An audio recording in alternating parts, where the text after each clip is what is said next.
Hello today, good seeing you all. Hello, hello, welcome in, welcome for joining Jelly Gloop. Hello, hello, welcome in, welcome for joining Gangster Boy. What's poppin'? How's it going? So good to see y'all here so soon. Welcome in, welcome for joining.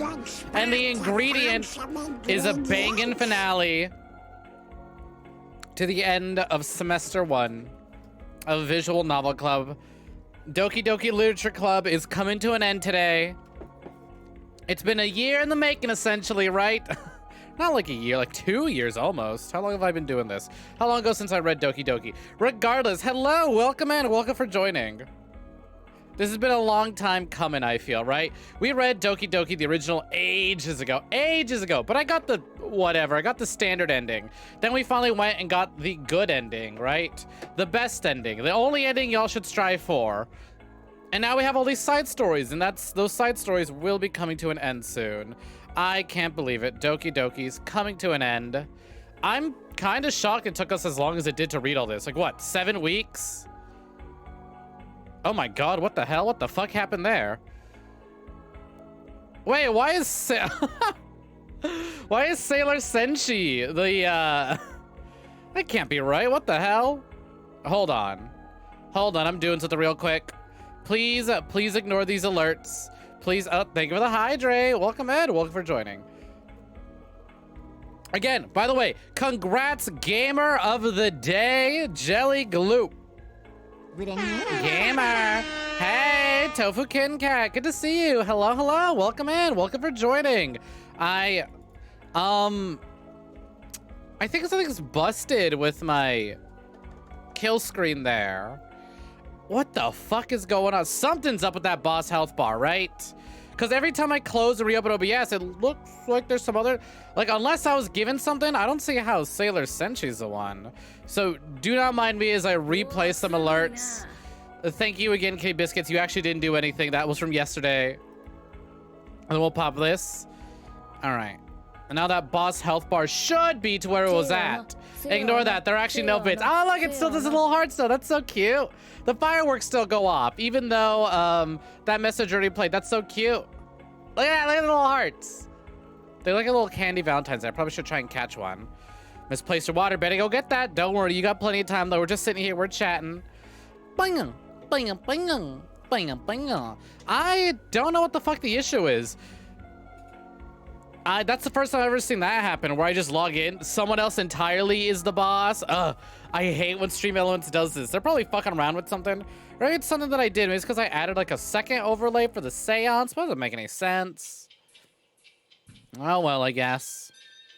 I'll figure it out. I will look into as to why the boss started with so much damage. Why, first of all, why the boss was an entirely different person, and why the boss is so brutally damaged. Oh, Jesus Christ. Hey, Obi-Dobi, looks like someone wants to get, someone wants to start some partying real early. All right, listen, this song is nice and all, but I think we should put a pause on that, and I think we should, head on over here and party. How about that? Y'all, you get your fucking emotes, all right? Caramel dancing time. POV once again, all right? You are my neighbors and you're watching me fucking lose it at the middle of the night at 4 a.m. I'm fucking partying. Let's go.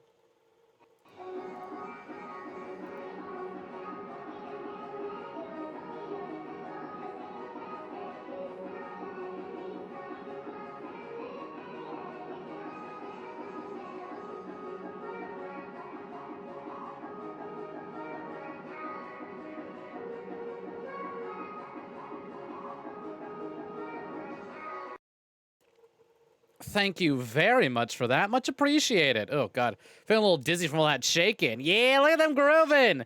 Oh, look at them go. They're dancing. They're dancing.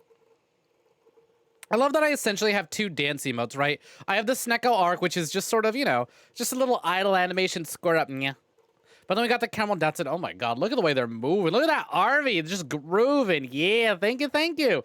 8,888 points well spent on a day depressed. Oh, sorry to hear that. Hopefully, today's stream can cheer you up a little bit. We got some moving, we got some grooving, we got some dancing, all that caramel dancing, even though you were watching from the outside. Good. Thank you, thank you. It was very good, wasn't it? I'm great at this. I'm a phenomenal dancer. And I'm an obnoxious neighbor. But you know what? They should be glad it's not as loud as it could be. You were now knocked down to 2.1 thousand points. Fucking hell. Hey, you know what though? That's 2,000 points that could be spent towards, if you're interested, we do have a community goal going on. 19 days left. Just checking to see how many of y'all are actually interested in the Mario Kart night. It just reaches, doesn't necessarily have to be finished, but it's better if it's finished. Just trying to see how interested y'all might be in a Mario Kart night. That's all. You know, those new maps came out. I thought they looked rather interesting. I do fucking love Mario Kart, but I don't want to buy them just to play them once ago. Yep, that's fun. Because I honestly don't use my Switch much anymore. Outside of stream, I'm not really playing Switch. Just sort of, you fear your friends since they deleted everyone, including Monica, before Monica had the chance. That's a thing, though, right? That's a, what do you call it? That is definitely actually something you could totally do. I know you get like unique dialogue should you go in and just brand new fresh start and just delete everyone. All of them gone the moment you begin. But I don't know if I want to do that. I work so hard to get my good ending, you know? My best possible ending. Honestly though, if I want to platinum this fucking thing, I'm gonna have to. Literally 8 more trophies left till I platinum Doki Doki. Which is so fucking fun to think about, but like, you know, it's a thing, right? It is fucking vile, evil. All right, so you know those files that said they're locked and I can't access them? So I looked into it. You know what you have to fucking do? Do you know what you have to do to get those? You have to change the date on the time on your fucking system or wait until the right time to open them. You literally got to set an alarm, right? If you're too lazy like me and don't want to go into your settings and change your time and then change it back. Literally, you have to fucking open the game at a certain time to be able to open those files. It is fucking vile. I don't know if it's needed for the achievements, but still, if you want that information, right? If you want to read that without having to go onto the wiki, which shout outs to the Doki Doki Literature Club Plus wiki. Thank you for having that information for me. Thank you for doing all the work for me. Should I want to go and read that? I can. But if it's tied to the trophies, fuck me, I might. How many are left? Wait, I don't know. Does platinum count as its own trophy? We'll see. 1, 2, 3, 4, 5, 6, 7. Yeah, okay, so 7 not counting the platinum. That reminds me of So Sorry in Undertale. I didn't even know that boss was a thing until I saw people talking about them. There's so much in Undertale that I just don't get. I just don't interact with a lot of like the secret, super difficult, really hard to find stuff, right? Like Deltarune, I'll go on my way to find Jevil, but that's because it's not too difficult. I'll go on my way to find Spamton, but that's not too difficult. But if I were to go do the other stuff, it's like, fuck. I mean, I don't know what a fucking Gaster is. All these people are going losing their minds over a possible Gaster. Listen, I played the game. I didn't see no talk of Gaster, at least none that I paid attention to. That's too secret for me. You're expecting way too much. It's coming from a Kingdom Hearts fan, all right? At the very least, as convoluted as that story is, it's not totally secret. You just play the games and there's the info. And I know you might go, but Snek, but so much lore, I had to play the mobile game. Yeah, you just play it or read it. It's right there in the cutscenes. You're good. You're fine. All is well and we are safe. I don't have to go fucking... I don't have to change my system locale to fucking, like, I don't have to set my location to Arkansas and open the game 3 times, but on the 3rd time, close it after a minute of, like, idle, and then change my, like, time to 11:11 p.m. and just like, no, it's too much work. Just let me play the fucking game. Nothing too difficult to find Undertale. Never heard of Gassed anything. You miss Beef and Punch Ghost now. Well, you know, that's fine, Gangster Boy, if you have the points. I've struck a deal with Beef in that I could not get rid of Beef. And any priest I tried calling over the weekend to come get rid of Beef and exercise Beef did not work. So should you have the points, you may be able to summon in Beef yourself. Let's see. I want to see. So friendship and literature. Finish all the side stories. So we're definitely getting that one. Breakthrough, achieve 100% data collection. That's not happening. Hidden, don't know what that is. Hidden, don't know what that is. And then 3 more hiddens. Okay. So one of them is literally 100% of the game. The other is literally just finish what we're about to do. So we're getting 1 more achievement today, and that leaves 6 for me to get if I want to platinum. Which I very well could. I might. What is this? Your desktop wallpaper cannot be changed due to an administrative policy restriction on this computer. For more information, contact your system administrator. Oh, I remember when we got that. That was cute. Spend enough time during the poem minigame for the music to loop. That was really funny. That one's supposed to happen. That was just us talking. Spend 20 minutes listening to music on the desktop. Buy my mixtape. How have only 20 people earned that? I get maybe not doing it on desktop, right? If it's not getting that achievement on desktop. If like opening the music is something else entirely. But it's right there. It's free. How do you not just let the music, well, I guess, right? 20 minutes. Well, it doesn't say listen to 20 minutes of music straight. It just says listen to 20 minutes. Had time, finger, but only when games start. You got it. I'm too lazy to bring finger out during the chatting screen anyways. So y'all excited? Y'all eager to say goodbye to the Dokis? I'm still so glad I also got Find Dan special note. Only 15.9% of players did that. Meaning only 15.9% of players attempted to get the good ending. What's the most common trophy? From rare to common.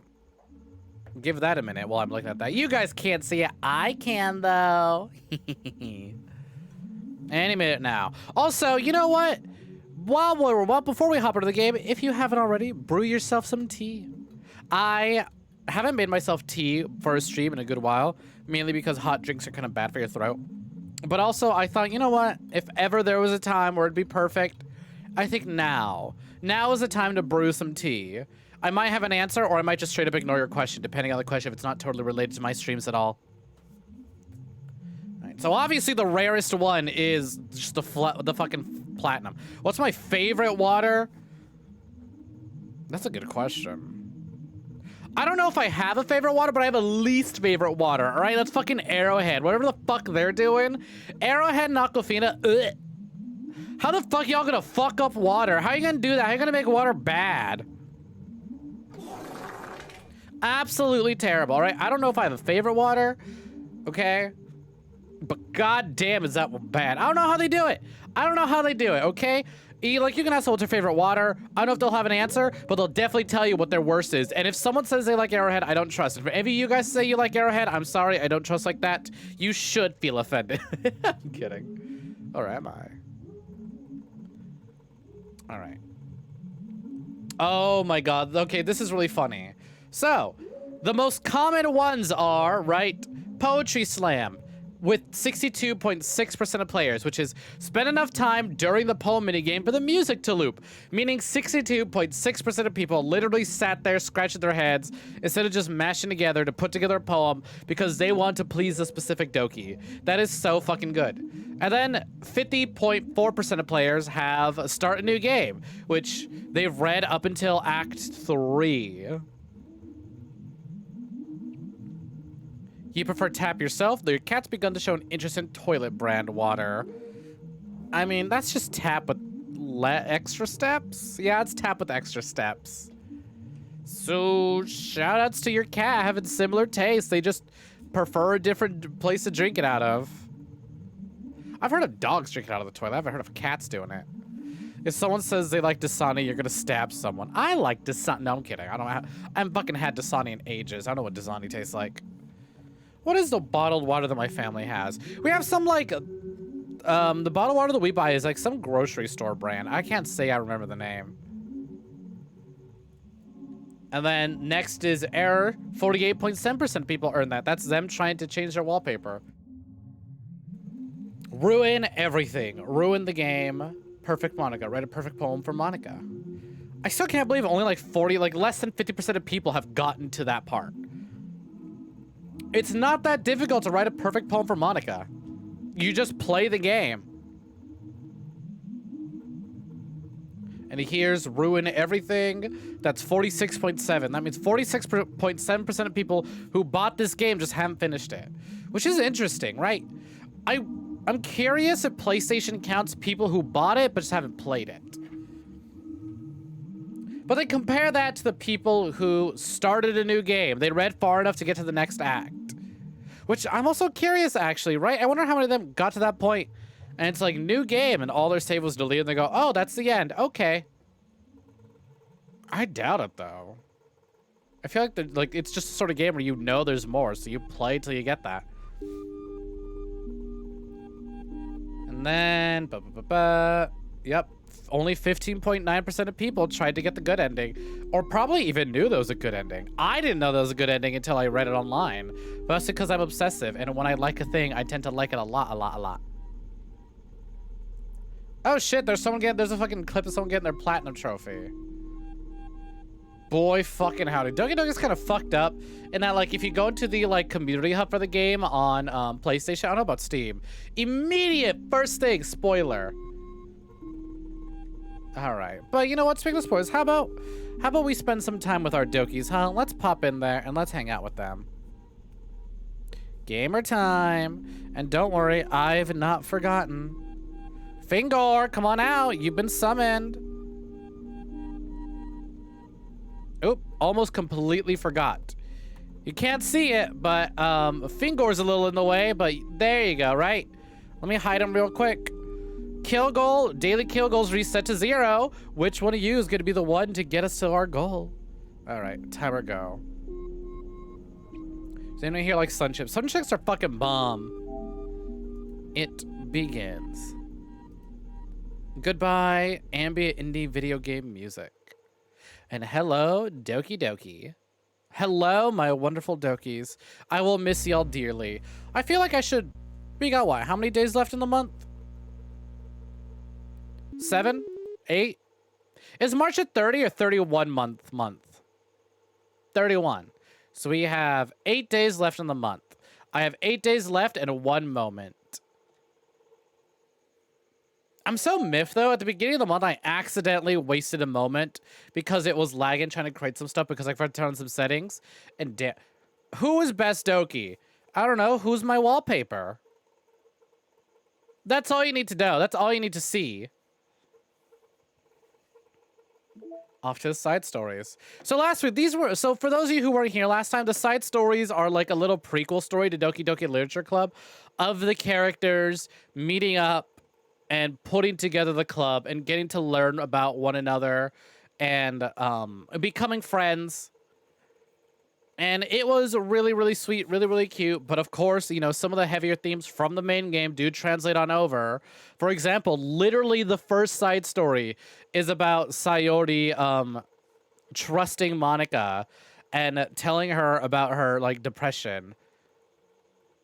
But these are really good. So now, we read 3 of them, and it ended with Natsuki joining the club even after her and Monica, you know, started off on the wrong foot. The gang's all here. The club begins. And now we see where it goes. This very much felt like an end of season 1. And now this feels like, now we got some season 2 stuff. So let's go ahead and pop right in. Begin side story. Which one's this one? Balance. This is a Sayori Natsuki side story.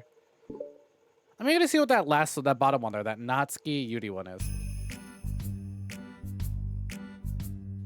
Natsuki!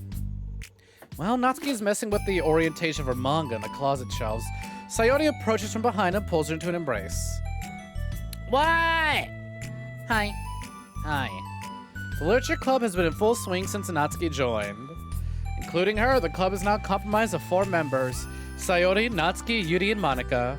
Each club member had received a day in the spotlight to share all their favorite kinds of literature with each other. Natsuki was first and shared her passion for manga. Then Sayori shared her love for poetry, as well as how she goes about writing to herself. Monica, who has multiple literary interests, decided to focus her day on short stories. This feels more like we didn't really know what to give Monica, so she just kind of likes everything. Except manga. Well, I guess now she's into manga. And finally, Yuri managed to demonstrate her obsession with fantasy, with a little help and encouragement from Sayori. After the week was spent on the presentations, Monica decided to give the club members this next week to freely explore each other's literary interest. Shoutouts to fucking Monica. Shoutouts to people running clubs and shit like that. I don't know how you gotta come up with like weekly events, alright? It's easy for me as a streamer because I'm like, we're playing these games, and you guys are gonna deal with that. But doing stuff like a build a theme park or the seance stream, that shit's difficult. Killathon was hard as fuck. My debut was hard as shit. Alright. I want to do more stuff like that, big community events and stuff, but holy shit, are they tough sometimes. You gotta plan it all around, like, you always gotta make sure you have a plan to entertain. You don't want to completely rely on your audience, because just what if they just don't feel like interacting that day? What if you actually just don't have an audience to turn up, even if you do have a big audience? Which I am grateful for all of you, but goddamn, another 10 minutes of Fingor, you got it. But it's like, fucking hell. I don't know, like, coming up with weekly activities, that's rough. It's like, just gotta plan for the best and the worst and how you're gonna do it and how you're gonna fit in your time frames. That shit is tough as balls. Right. Sayori, having spent most of her time in the club so far with the Yuri's fantasy books, is rather excited to begin her journey to Natsuki's manga collection. Now, that just puts more timer on Fingor. I want to read with you today. Tell me which one I should pick. Well, that depends on the kind of stuff you like. I mean, there's like romance, drama, comedy, mystery. I like all of those things. Sayori reaches out and pulls a random book from the shelf and inspects the cover. Shouldn't this girl be wearing more clothes? You wouldn't like that one.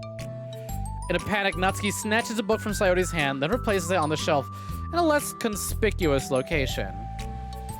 Okay, well, if you really have no preference, let's just start with something that's easy to get into. A lot of those don't start to get really good until like a few volumes in. And I wouldn't ask someone to make that kind of commitment unless they're already really into manga. I can handle it. I did it with Yuri's books at least. Well, I'm more considerate than that. Although I'm kind of impressed by your attention span if you're putting that much effort into her books. No, I have the attention span of a donut. But I love my friends. I could do anything if it's for them. Well, okay then. Let's pick you something that even donuts can read. I didn't say it was a donut. I just said I had the attention span of one. Aw, were you just trying to call me sweet? You're so cute. No? How did you get that confusion? And don't call me that. A donut? Cute. Aw, how come? I just don't like it. I don't need a reason. Natsuki yanks the book from the shelf and closes the closet doors. Someone asks you to stop, then you just need to stop. Please. People need to realize that. I'm sorry. I didn't mean to hurt you. Nah, sorry. It wasn't you. Natsuki shakes her head while pulling a second chair over to her desk. I was talking about someone else. I didn't mean to get all ragey all of a sudden. Natsuki averts her gaze and mumbles. You're like, well, like a nice person. So, I wasn't talking about you. Enjoy alert, gangster boy. I still learned a valuable lesson. Sayori speaks softly, feeling shy after receiving the unexpected compliment. Well, anyway. Here's the book, so just start it whenever you feel like it. What's it about? Well, it's like a comedy. And there's romance too, obviously. Sayori looks at the title. It's called Love is Another Word for Luck. It's about a girl who keeps accidentally running to the same guys. And then you find out, like, well, you should read it. But you have to tell me what you think. I can already guess who you're gonna ship yourself with. It'd be so funny if I'm right. Ship? I don't get it. Yeah, never mind. Let's not worry about that yet. Yeah, sorry, Natsuki. Not everyone is as terminally online as the rest of us. Just make sure you tell me what you think. Oh, okay. I'll start then. Hey, maybe tomorrow we can do poetry too. Oh, yeah, I guess. But don't you want to finish this first? Yeah, but we could do both. I mean, unless you don't like poetry, then I won't make it or anything. No, it's just... Well, never mind. We can worry about it tomorrow.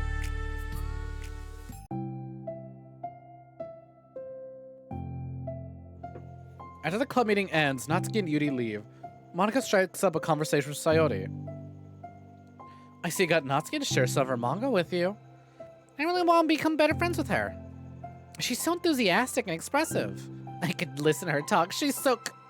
I'm not sure if I can't say that to her or if I just can't say it at all. Say what? Nothing. I'm a woman of respect. But Natsuki is a woman of cute. No, well, yeah, I said it. What's so bad about that? I don't know. But, you know, there's one thing I'm kind of worried about. Sometimes I'm afraid that Natsuki actually doesn't like me very much. No, that's ridiculous. How can you feel that way? Well, I mean, just little signs like how she only says hi to me after I say hi to her first. And it feels like she only gets excited to talk to me once about manga and stuff she likes. She just seems dismissive a lot. She was like that when I brought up poetry. Yeah, but that doesn't mean she doesn't like you. She's probably just shy, you know. Maybe. Hey, Jelly Bucket, welcome in. Welcome for joining. Nice reference I absolutely don't understand at all, and this isn't a bit. I just don't get it. I don't get it.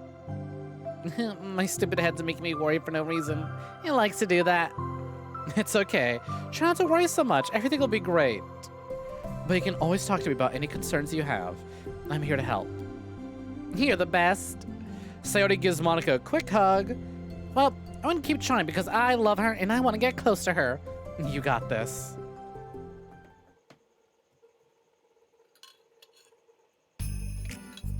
I love that with the main character essentially out of the way, these two are kind of like the besties. After the next club meeting starts, Sayori is the last one in, as usual. Trotting into the room, she sees Natsuki sitting alone by the closet, reading what must be manga. Without hesitation, Sayori pulls up a chair and plops herself down right next to Natsuki. Hello there! Hi. What you reading? Can I read it with you? Natsuki pulls the book away from Sayori. You can't just start in the middle, there are spoilers! Besides, what about the one I gave you yesterday? Sorry, I was just curious. Well, anyway, I'm waiting forever for this volume to come out. It just came out yesterday, so... Oh, that's exciting. Well, I'll let you read it then. Can I sit next to you, though? Sure.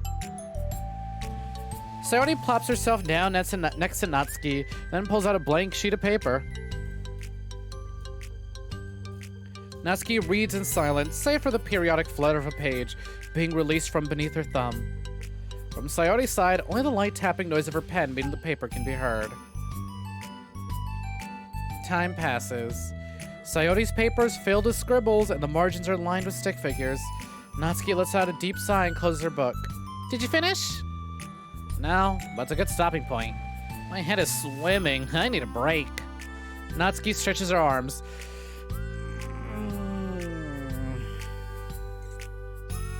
Aren't you bored? No, I was writing. Oh, I saw the stick figures, thought you were just bored. I just drew those when I'm thinking of waiting, when I'm thinking or waiting for inspiration. I made friends with them all. This one's sad because she thinks the night sky is pretty, but she can't look up at the stars in public without everyone thinking she's a weirdo. And this one has problems with his back, but the doctors can't figure out what's wrong with him. What the heck? You're the weirdo. Want to read the poem I was working on? Sure, I guess. Sayori slides the paper over to Natsuki. As Natsuki reads through the poem, she furrows her brows. She slides the paper back over to Sayori. Don't you ever just feel weird sharing all of your thoughts and feelings like that? I mean, your poems are like really emotional. Is that bad? Well, no. It was just an observation. I think people can get closer to each other if they find ways of expressing their feelings. Well... Natsuki begins to protest, but she can't find a good way of putting her thoughts into words. Almost like she needs to find a better way of expressing her feelings with others. Doesn't that depend on the kinds of friends you have? I don't know. To each their own, but I've never met anyone I'd felt comfortable sharing my poems with. Not that it's you, it's just how I am, so... You write poems? You never told me. I just thought you wrote other stuff. Yeah, that too, but you should. I mean, would you ever want to share? Like I said, I don't do that. But can we talk about something else? I'm sorry. It's not your fault. It just makes me uncomfortable. I can't help it. Still, I'm sorry. It's fine. Well, let's move on to something that makes us happy. I should continue that book you gave me. Sorry I didn't get very far yet. Sure. How long, those of you who read manga, how long do you take to get through a volume? I know it might be a little hard to tell if you only read manga online, but like when you tend to pick up like a manga or a webtoon, do you tend to like burn through a bunch, or do you pace yourself and just do like a couple chapters and put it down? Personally, when I tend to like read manga or webtoons, I just binge. Like I'll buy a new manga and I'll buy a new volume of a book and I'll just read the entire volume in one sitting. Unless I have to get called to go do something. Otherwise, I'm usually there the entire time until I'm from one end of the cover to from one cover to the other. You for physical manga, and if you have it, you read it all of it less than a day. Yeah, I get that. Same there. Same here. Just one sitting, I'll read an entire volume. Which I'm so wary about collecting manga. I have so many books, but I just don't read them because I was like, what if I finish them all? I know I can reread them, but then I catch up to the story and I'm done. I have to wait for the next volume to release. I can't be disappointed and I can't be impatient if I just never read them. Although, I don't really have an excuse for Haruhi, right? I got every single one of those books. I haven't even started it. Despite my adoration for the series. Over the next few days, Sayori begins each club meeting by approaching Natsuki with unwavering enthusiasm. It's Natsuki! Natsuki! Hi, Natsuki! At the end of one club meeting, Monica, who's become rather invested in Sayori's friendship mission, starts an innocuous conversation with Natsuki while she packs up. It's cool that you've been finding time to spend with Sayori. She's pretty excited for the chance to read manga with you. Yeah, I'm sure you've been enjoying the chance to share it too, right? Yeah, mostly. Natsuki glances over his shoulder, but doesn't reply further. What's on your mind? Nothing. I don't talk about people behind their backs. Oh. Natsuki falls silent, but she just fidgets instead of getting back to what she was doing, as though she wants to say more. It's okay to share your feelings. That's different from talking about someone behind their backs. I guess. I just hate when people talk about me behind my back, so I better not do it. So I'm better than to do it to others. Monica shares a bright smile. You're really considerate. Thanks, I guess, but it doesn't feel like it. You can trust me. Natsuki stands in silence for a moment, still fidgeting. I just feel smothered sometimes. I'm not used to someone being like all over me right after we meet. I mean, it's fun to hang out with her, but I just have no control over the pace. I can't just meet someone and instantly become best friends with them and like share everything about myself. That's not how it works. I just want to chill out sometimes. Oh, I didn't realize that was happening. That's fine. Why would you have? I know. I just feel bad about it. I know Sayori, so I should have realized. Monica navigates her tinge of guilt, which is surfaced mainly due to her being the one who previously encouraged Sayori's behavior.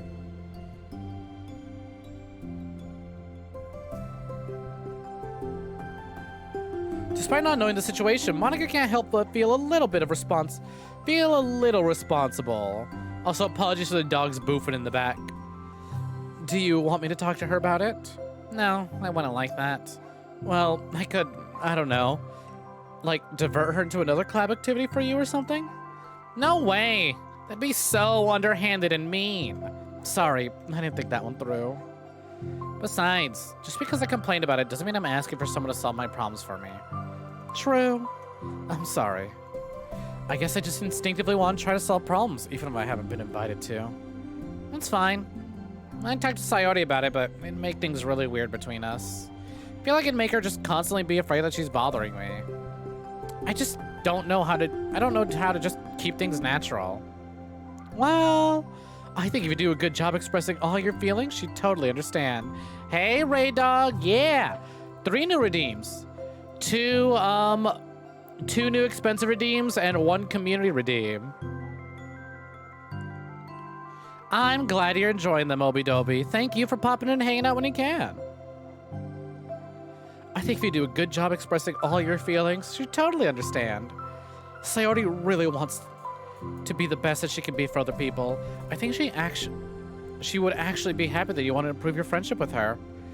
Maybe. Ugh. It just feels so dumb. Talking to someone about how to be friends with them, it's just weird and not cool. Monica shrugs. It's the literature club. Then she mumbles through a stifled laugh.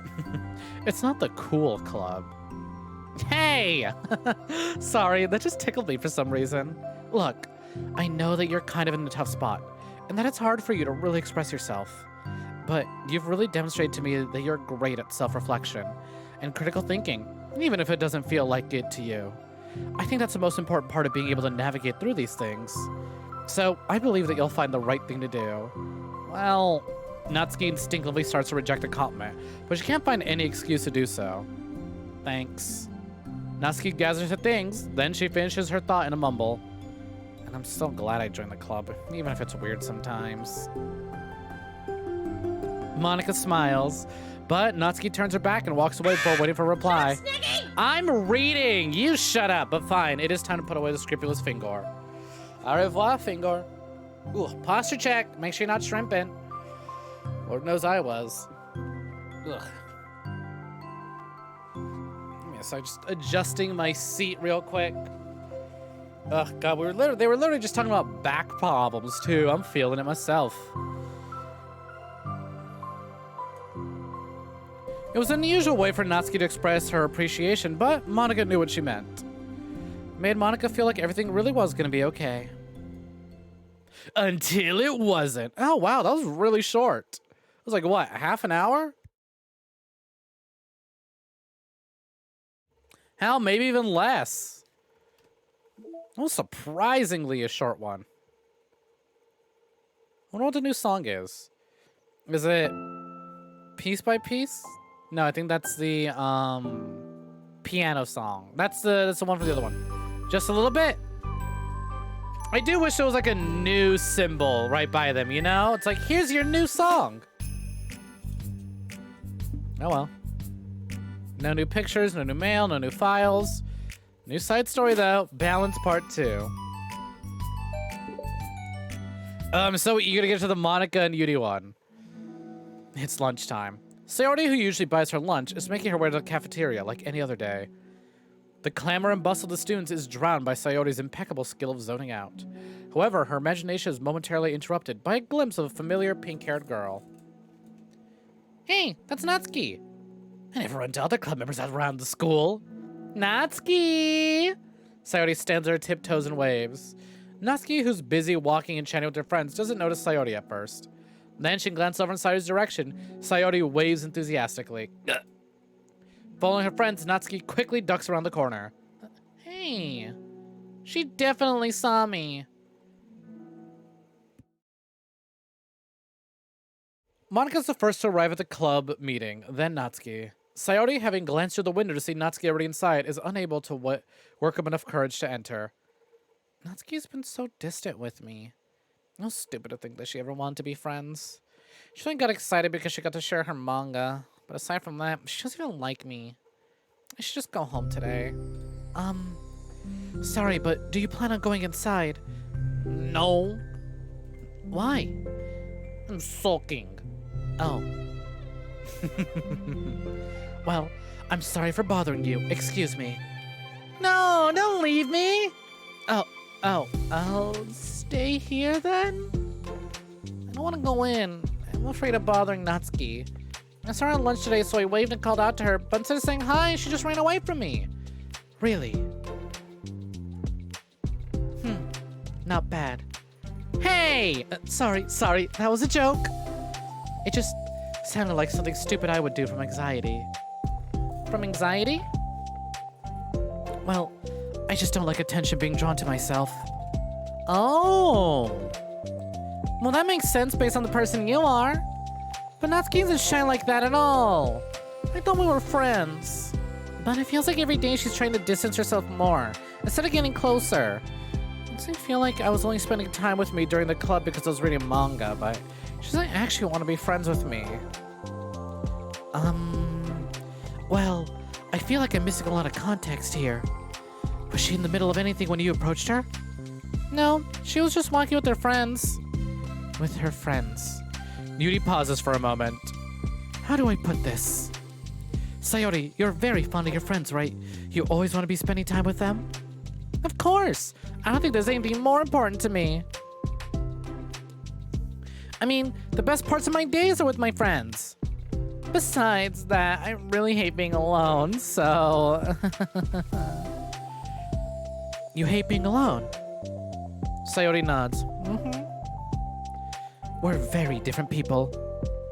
I cherish my time alone. I wouldn't trade it for anything. So I think... Well, if I was trying to have time alone, and it was being threatened with interruption, then it would just not make me very happy.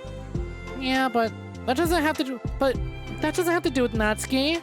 She was already with her friends, not trying to be alone or anything. No, I think it's similar. Well, we're all friends in the club, but we have our own lives outside of the club as well. If you think about it, making new friends isn't some casual occurrence that happens on a daily basis. A friendship is an invitation to intertwine your lives together. But the capacity at which each person is ready to do that might be different. There are friends who just like to have fun together, and others who talk every day and share every detail of their lives with each other. I think when establishing a friendship, it's important to consider the comfort level of the other person. I mean, we don't really know much about Natsuki's life outside of the club. It could be that she simply needs to make friends at her own pace, rather than jump headfirst into a new commitment. But... that means I was really bothering her? I just really wanted to be good friends with her, so I treated her like one. Was I actually hurting her? I don't know. I'm sorry. But my insight was only really based on what I understand about my own needs. And Natsuki and I are completely different, so... Why was I so selfish? If all that is true, it still means I hurt her. I think I messed up. Yuri, with you, I think I was really careful to understand your needs when I was becoming friends with you. But I wasn't careful at all with Natsuki because she seemed really social. I just took control of everything instead of looking for the right balance. There it is! There's the name of the episode. Now I hurt her. She doesn't want to talk to me. I'm gonna let myself do this. Sayori, I think that...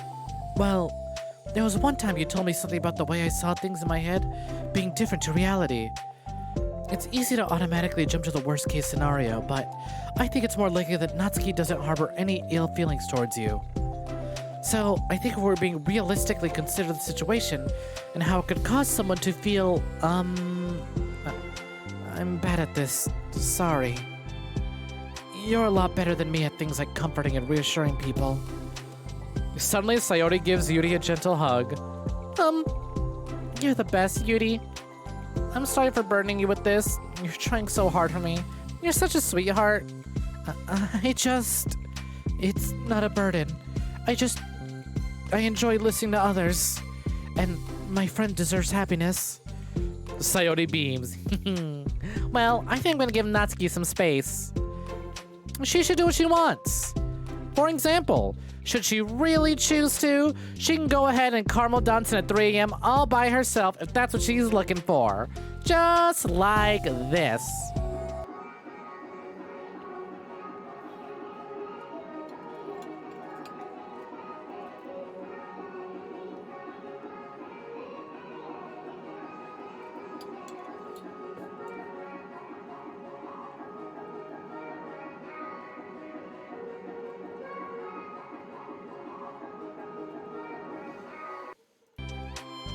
Damn, 2 caramel dancings already? Thank you for the redeem. Oh, God. I do make myself a little dizzy doing that. So glad I have it limited to like 5, I think? 5 in one stream? Who knows? She should do what she wants. And if she still want to be friends, then I'll learn her needs. And I'll match her boundaries. Yeah, I'm sure that's what's best. I wish I didn't feel so awful and guilty. It makes me feel desperate. Like I need to make it up to her by trying to make her happy. But that's not what she needs. I just have to tell her myself. It hurts, but I guess it just means I still need to grow. I really want to grow as a person. If If it's to be better for my friends, I'll do that. It's what I want. That was very mature of you, Sayori. Thanks for the hydrate.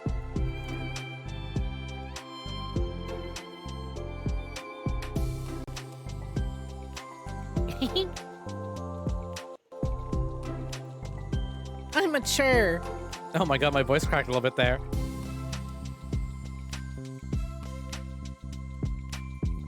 Let me take another hydrate. I'll try that again. I'm mature. Sayori hops up and down on her toes. So, does that mean you'll be going home after all? Sayori shakes her head. I need to be here to show her that I respect her space. I'll just spend the club by myself today. Yuri nods in understanding.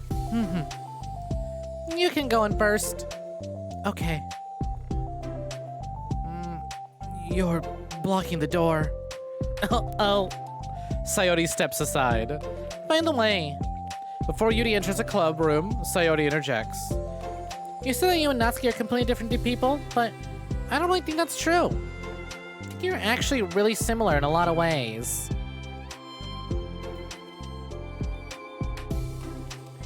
Yuri smiles and shakes her head.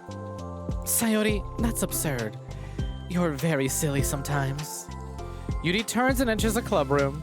After a moment, Sayori follows.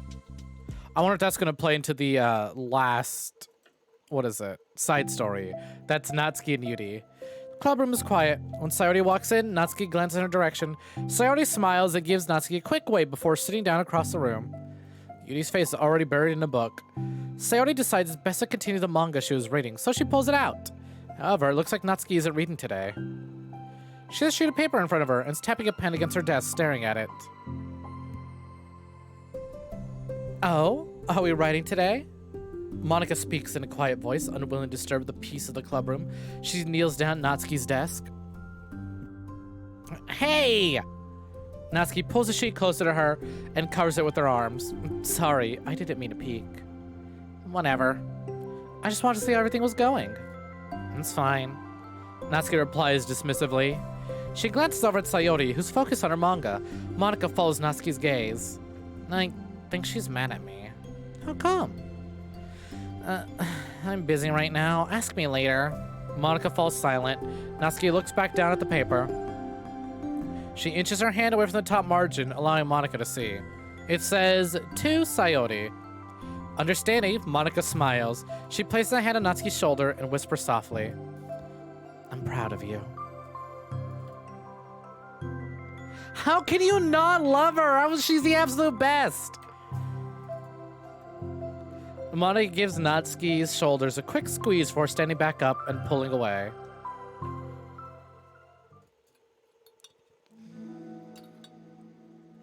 Three little words, that's all you really need to hear.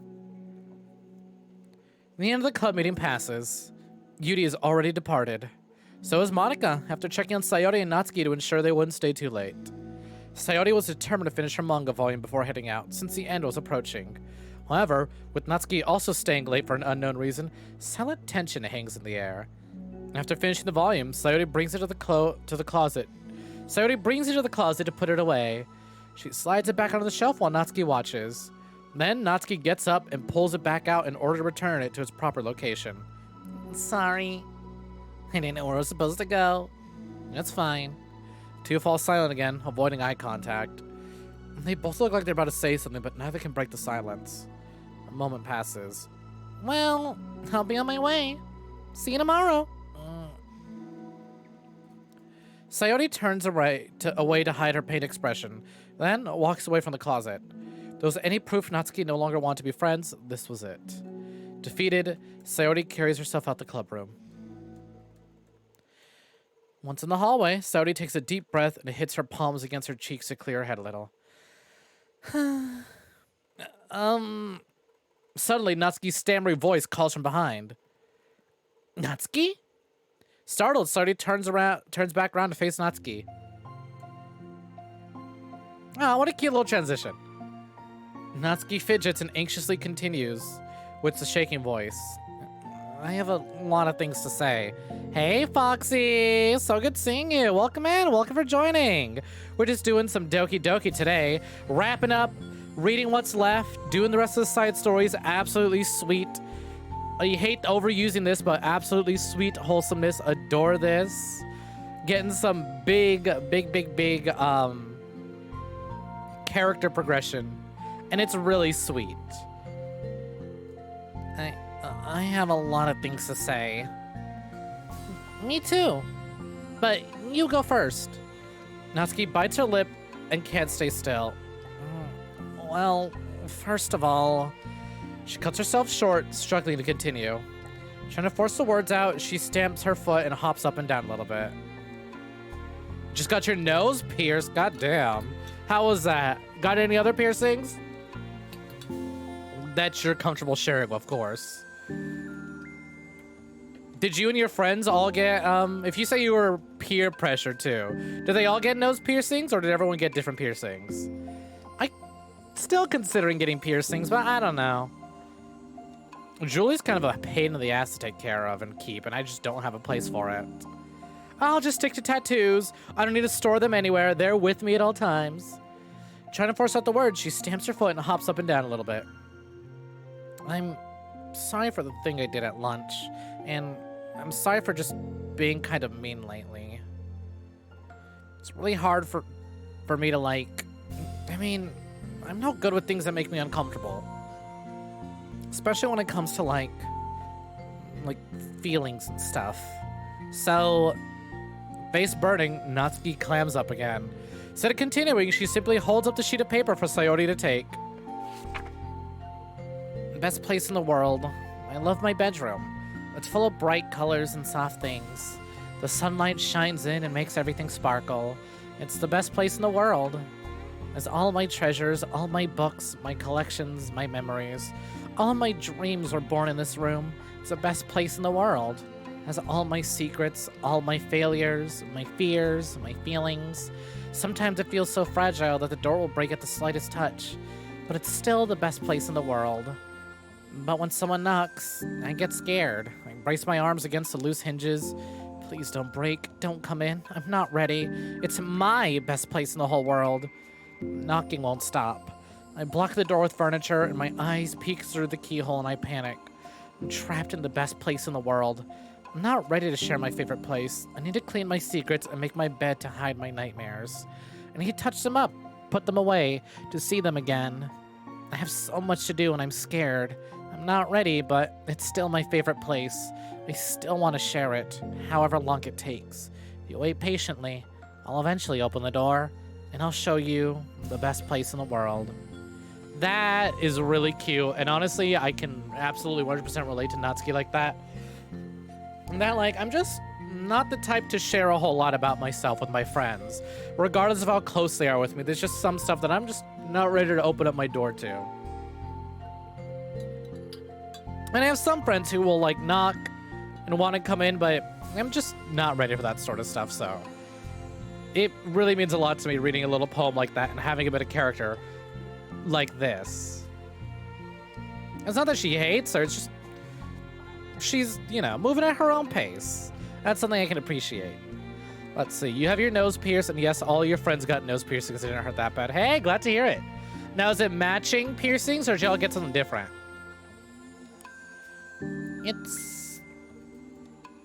It's a poem. But I thought, I sucked it up so I could write this thing out for you. So just be happy about it. Please. Sayori smiles deeply from the bottom of her heart. I'm happier than I could express. I feel so awful, but I'm so happy that you would do this for me. I actually realized before the club meeting today that I made a mistake. I got so caught up in the chance to get closer to you that I forgot to think about what you wanted. And that we probably have different ways we like to make friends.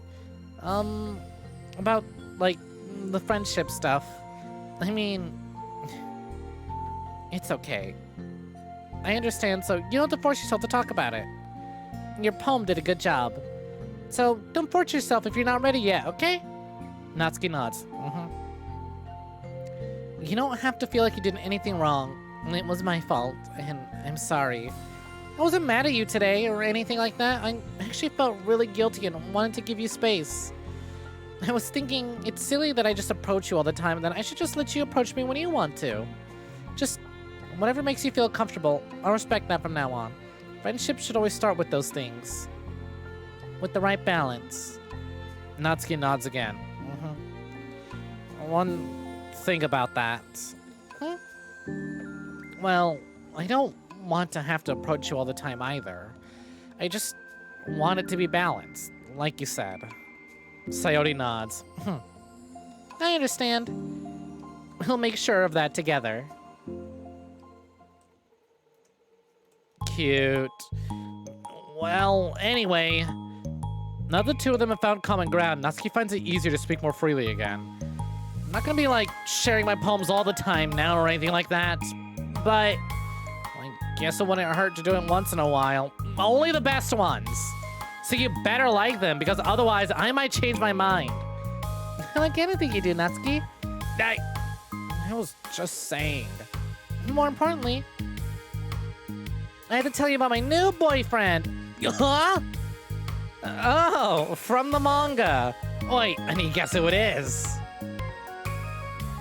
You definitely won't be able to guess. The two walk down the hallway together. Oh my god, we have so much to talk about. Damn. I should have told you to say the last two chapters so I could see your reaction for the big reveal. Oh, you want to enjoy it with me? That's so cute. Oh, shush. Cute. Y'all ever share like webtoons or comics or like stories with friends and just wait to get to when they get to certain points? Love that feeling. And I really need to catch up on webtoons because god damn it, I'm trying to sip my tea and I keep fucking getting the the tea bag. My best friend really loves like webtoons. And I just haven't read them in a good while, and I need to catch up on all the ones we used to read together. These girls, I love them so much. I fucking love the Dokis, man. Hey, Maku, welcome in. Welcome for joining. So good to see you. Welcome, welcome. You been lurking? This is cute. Let's see. Finish side story 2, balance. And then we have... There it is. Ah, that's cute. I didn't think she was the type to do selfies. Then again, we really don't know much. It's like this story said, we don't know much about her outside of the club. She would be the cat person of the crew. That's all I'm saying, right? She would be the one with the cat wallpaper and probably has a cat, like actually owns her own cat. She fucking would. Tiny weeb girl who enjoys pink, takes selfies, likes cats, and reads manga. Yeah, I've heard that one before. You know who you are. I'm talking to you. Though I don't think you're here right now. Been lurking while eating. I hope you're enjoying your meal and enjoying your lurk. This one's actually really pretty. I really love how they did that. You know what, though? I think part of this is like I think the like selfie Natsuki might be like a little... Hold on, I'm going to put on some music. We have some mail, too. I'm going to put on a little song. Let's do Peachy Pie. Right? Okay, so see here, right? She's doing her little Instagram selfie, being all cutesy, tee-hee. But I feel like this is part of like a little throwback reference to... Where is it? It's around... It's like the group shot. Here it is. So let me read this. A collection of each character's original sketches before being outlined and colored in. Natsuki's head angle was changed to make her pose more natural and candid, rather than striking a model pose. So like originally, right, for the sketches, Natsuki looked a little more like a model, right? Head to the left, body going the other way, legs just like, look at the like, I guess the silhouette of it, right? That's very much like a model photo shoot. All these girls are just sort of doing their thing, but Natsuki specifically looks like she's doing a little photo shoot. It's amazing, well, just a little like turn of the head, right? Her little head angle can change. So there's that, right? She's looking like a model, but and then in the actual art, let's go ahead and find that. They decide, turn that a little bit. So now she's mostly pouting instead of striking like a model's pose. So I wonder, right, if for the new art, for the side stories, she's actually really adorable here. If they did like the little Instagram like selfie, taking a picture, modeling as like a little like reference to that. Oh, well, I'm gonna send Dane an email, maybe ask about that. See if he can ask the art team about that. Because if so, that's really cute. I love her. Best character. Oh, I just realized something too. I only have Natsuki and Monica for the more custom shots instead of just, you know, default brand new render on on like the polka dot background. So she's got cats and Monica's got little hearts and what are those, pens? Oh yeah, look at that, it's little pens and little hearts. Cute, putting together her little club activities. She's got her Starbucks, she's got a little drink, right? Stop by right before class. It's on the way, easy peasy. Cute. Lost in thought. All right, what new mail did I get? Again, I think what's really interesting is the fact that the mail's going backwards. We're getting the mail in reverse order, right? We started with the most recent one, and that's just been going back. Let's see, what's it say? Staying focused on our goals. From Paula Minor, or Paula Minor. To Untitled Mail Group. Subject, staying focused on our goals. As a reminder to help guide our data collection, any analysis performed should be focused on answering some of these main questions.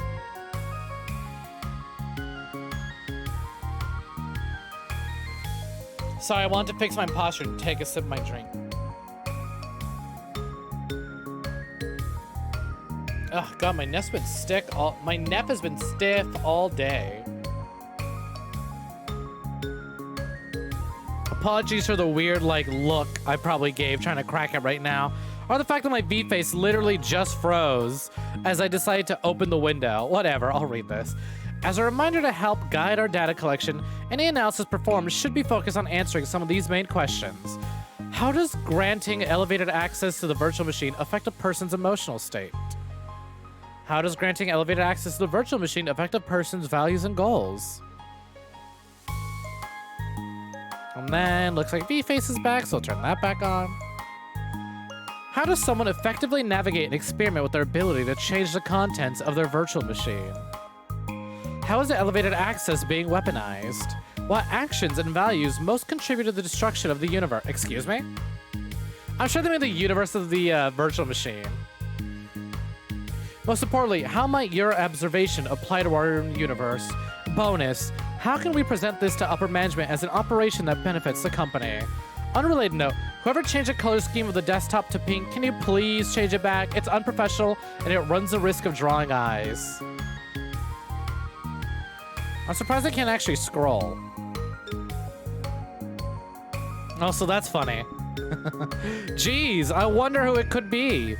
Surely it is a mystery as to who had the ability to change the desktop's color to pink all of a sudden. Oh well.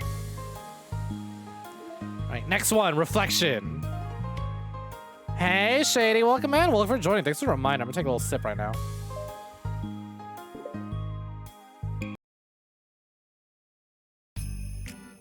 Monica-centered story? Don't mind if I do. Am I bothering you? No. Okay, just checking. It's hard to tell since you always look so into what you're reading. It makes me scared to interrupt. Well, it's within my expectations to be interrupted when I read here. It's mainly when I'm by myself that I don't like it. That makes sense. I guess if you're here in the first place, then you're more ready to socialize, even if it takes a little bit of prodding. It's not so bad to be social if I let others do the work, so it can be healthy to put myself in a social environment every now and then. It's mostly difficult when I don't know anyone, or there are too many people, or everyone is being too silly for me to keep up with. Yuri glances across the room at Sayori and Natsuki. Sayori has her head cocked back and her mouth open, trying to catch pieces of a cookie that Natsuki is lobbing into the air, but the pieces keep bouncing off her face and hitting the floor. Maybe I should say something. No need. They ran out of cookie. What a waste. They've really become good friends, haven't they? I'm happy. Sayori seems particularly good at making that happen.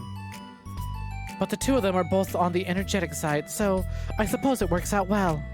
Yeah, come to think of it, you and I haven't had many chances to talk one-on-one, have we?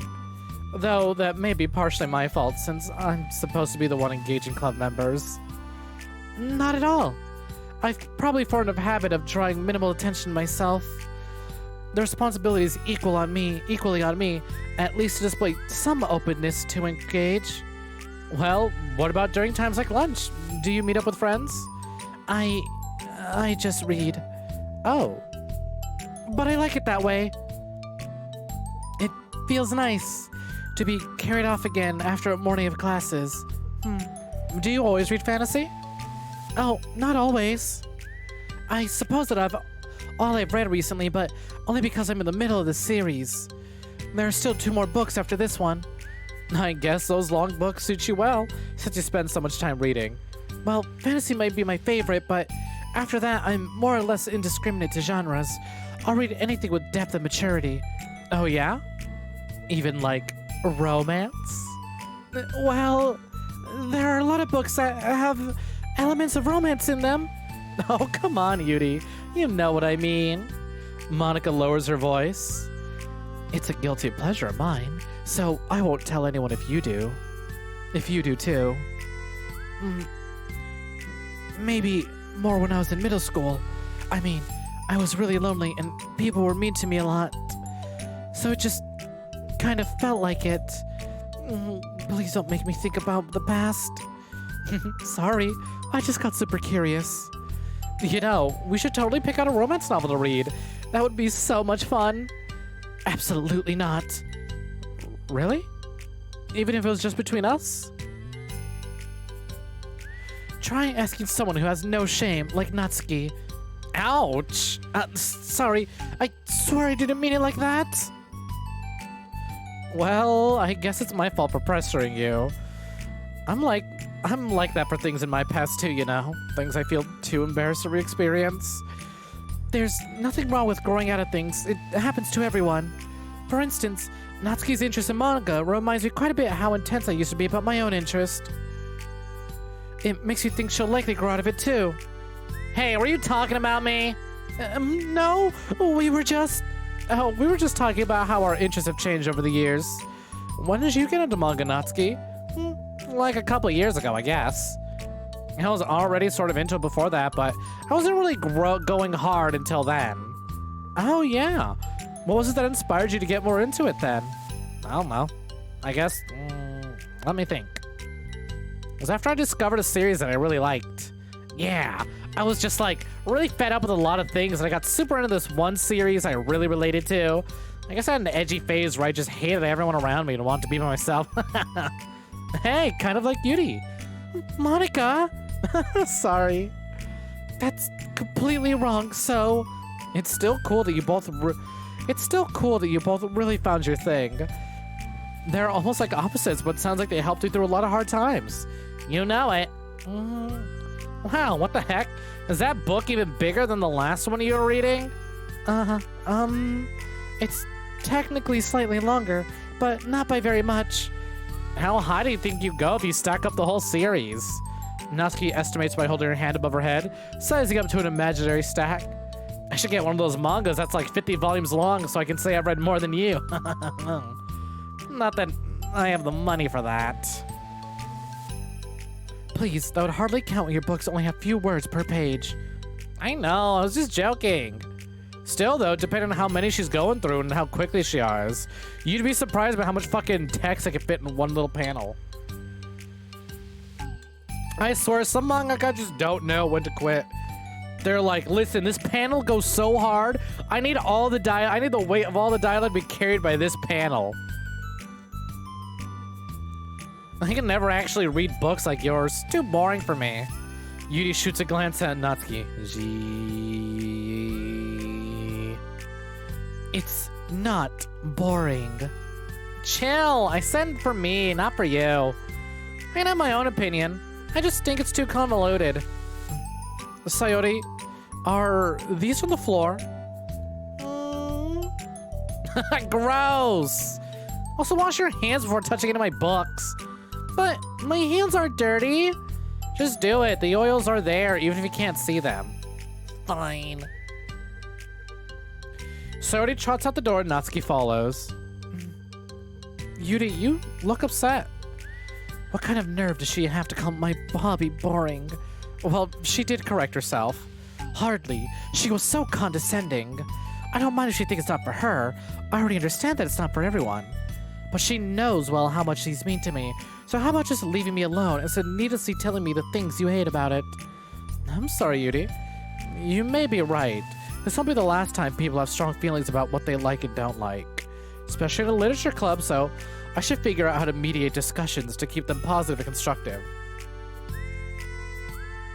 For the record, I've always been impressed by the level of creativity in your books and also your ability to get through them so quickly. Thank you. Okay, well, this is something that I'll have to think about and revisit. I'm sure I can help Natsuki find some common ground with you. Every club has its Doki Doki literature. Every Doki Doki has its literature club. Hey, Snob, welcome in. Welcome for joining. Ah, goddammit, you know what? That's such a good one, too. I was thinking, how can I keep up the theme of every blank has its blank? But I was like, how the fuck am I gonna fit that with Doki Doki? And I got a little sentimental. You saw that I put that whole image together. It's the finale to Doki Doki Literature Club Plus. It's the first, it's literally the beginning of Visual Novel Club. And the end. I'm kidding. Visual Novel Club ain't going anywhere. For a little bit, anyway. Common ground isn't necessary. I just wish to be respected. That's that. That then. Either way, I'll do my best. I'm skeptical when it comes to Natsuki. I trust you, Monica, but I'm skeptical. Every plus has its Doki Doki Literature Club. Keep that in mind next time you're in math class. Okay, everyone. She did it! She said the thing! She said it!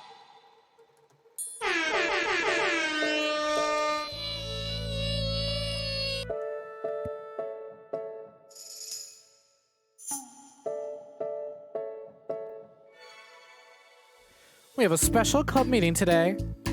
As you know, the Literature Club is a place where we get to share things that we're really passionate about. But that also means we should be more mindful of how we respond to each other's feelings. I think we have a chance to turn the differences into positive energy for each other. Aren't you being a little dramatic about this? It's important to me. Well, sorry, I just feel like I'm being accused of something. No, I'm not accusing anyone of anything. I'm sorry if it came off that way. But our conversation yesterday made me reflect on the power of language, and I thought it'd be a good topic for the Literature Club, don't you think? I'm sure we're gonna have differences in opinion a lot, so I need to make sure we're prepared to keep a positive atmosphere in the club. If you say so. Sure.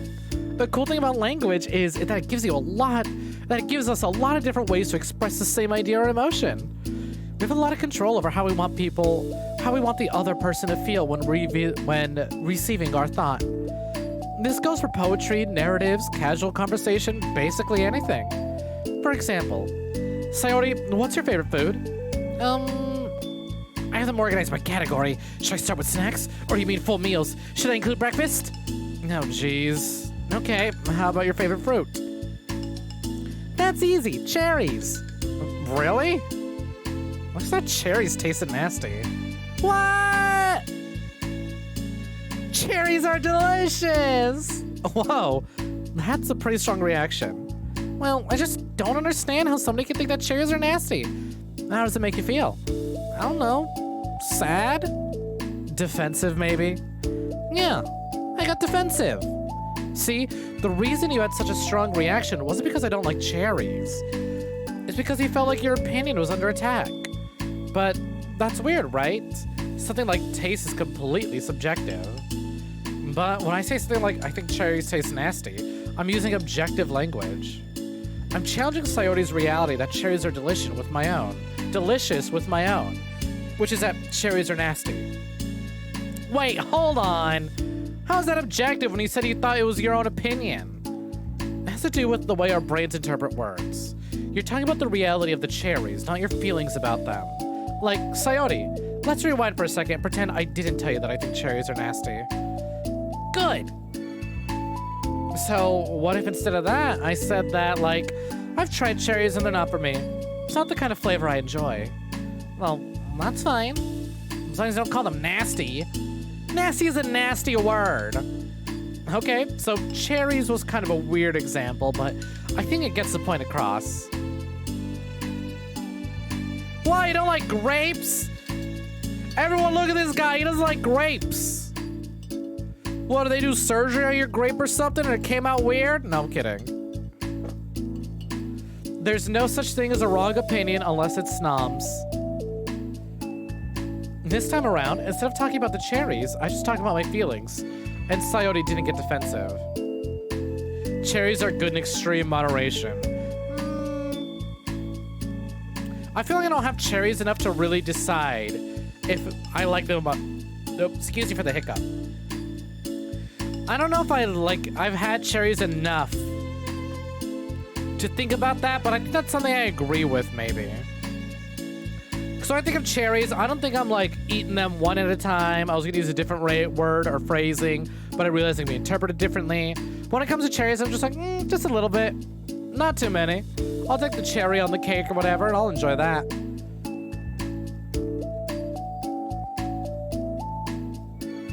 You love grapes. You just can't eat them for too long because you get sick of the taste real fast. Ah, I see, I see. No, I'm the other way. I just keep popping grapes up until I get full anyways. And this time around, instead of talking about the cherries, I just talked about my feelings, and Sayori didn't get defensive. So instead of clashing with each other, it's like we received an invitation to talk about our differences. Yuri, you don't need to take notes. I'm not gonna quiz you on something. I know that. I was just, sorry. I didn't mean to call you out. You can do whatever you'd like. But does anyone have any thoughts so far? Yeah, I just feel like I shouldn't have to put all my language to a filter just to protect someone's feelings. Well, you don't have to. The choice is yours on how you want to come across other people. I'm only suggesting it as a tool to help you turn your differences into a positive experience rather than an argument. Right, Sayori? Whatever you say, cherry hater. Oh, come on. Sayori, I actually like cherries. I was just saying that to help demonstrate. What the heck? I've been duped. I'm sorry, Sayori. I'll make it up to you later. How about a cherry sundae? Ooh, I could go for that, actually. You're welcome to dupe me anytime, my beloved president. Please dupe us more, beloved president. Buying your people's loyalty, how deplorable. Oh, like you turned down a free sundae, Yuri. You're certainly a fan of those cupcakes I brought in the other week. That was, I was reading and not keeping track of them. Oh, that's enough. We're getting off topic. So, now that we have the gist of it, how about we try it with something relevant to the club? Like manga, right? Let's try to have productive discussion about our opinions on it. Yuri, do you want to start? Well, I'd rather not, no. Aw, how come? Well, because I don't see how anything productive can come from that. It's gonna start a fight. No, it'll be fine. That's why I'm here to moderate. Let's just have a calm and rational discussion. Yeah, give me a little more credit. Yeah, Monaco's in the debate club. She's got this.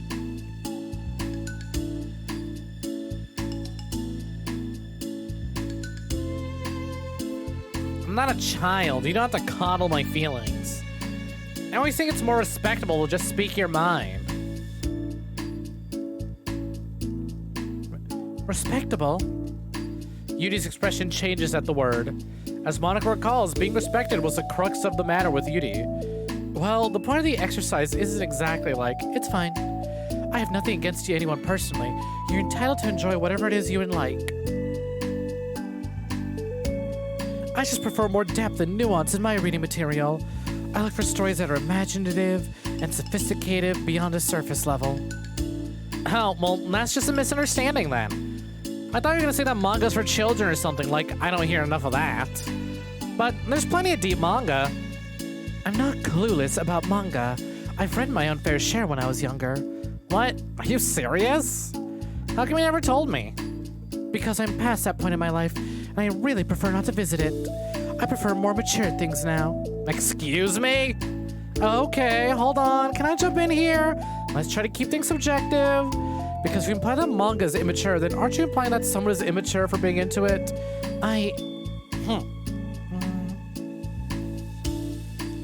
Well, maybe it's immature to judge people for having different tastes than you.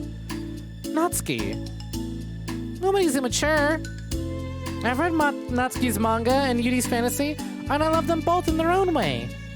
Okay. It's great that you like it, but I still find it boring. Boring isn't subjective. Okay, it bores me, that's subjective. But... I mean... think about... This is ridiculous.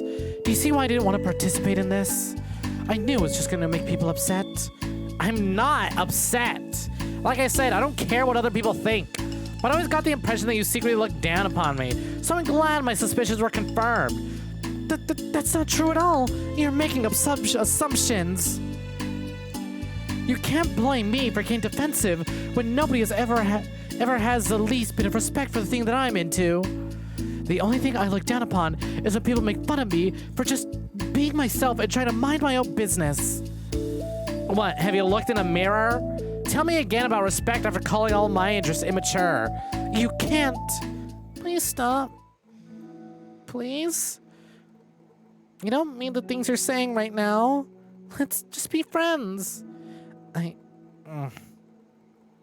I didn't mean for this to happen. Well, it did. So please, don't invite yourself to try and solve other people's problems next time, okay? Yudi's piercing words sends a club room into a choked silence. As she gathers her things, she leaves.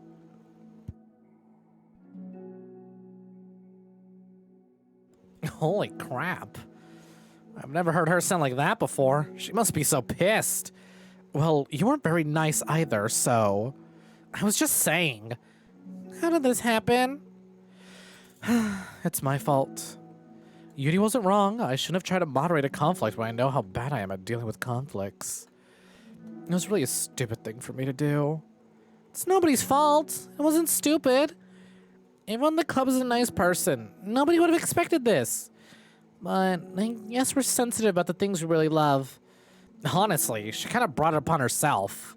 Like I said, I don't care if you're not into manga, but if you actually look down on other people for it, that's kind of the point I was trying to make in the first place. It's not about sugarcoating things. It's about recognizing, understanding our differences. Okay, but here's the thing about that. Yudi actually looks down on me. It's nothing to do with her word choice or anything like that. So I see what you're trying to do, but I really think the problem here is with her. Not just like the way we talk to each other, right? I mean... Yudi isn't like that. She's a lot sweeter than you're giving her credit for. I'm sure she'll be reflecting on this. I think, actually, everyone should. It'll be fine. I'll figure something out. Wow, I'm just, like, saying that instinctively. I'm just setting myself up to cause more problems. This wasn't your fault, Monica. You don't have to beat yourself up over it. If you ask me, it's good that the truth finally came out. 'Cause I can just move on now. But... it's fine, I promise. Let's just get our minds off this, okay? In fact, it's a good opportunity to read some manga without having to worry about feeding Yudi's superiority complex. Don't be mean. I'll talk or read manga or whatever you want, but don't be mean to my friends, okay? Sorry. I'm just... bitter. Everything will be okay. I mean, I don't have the answers, but...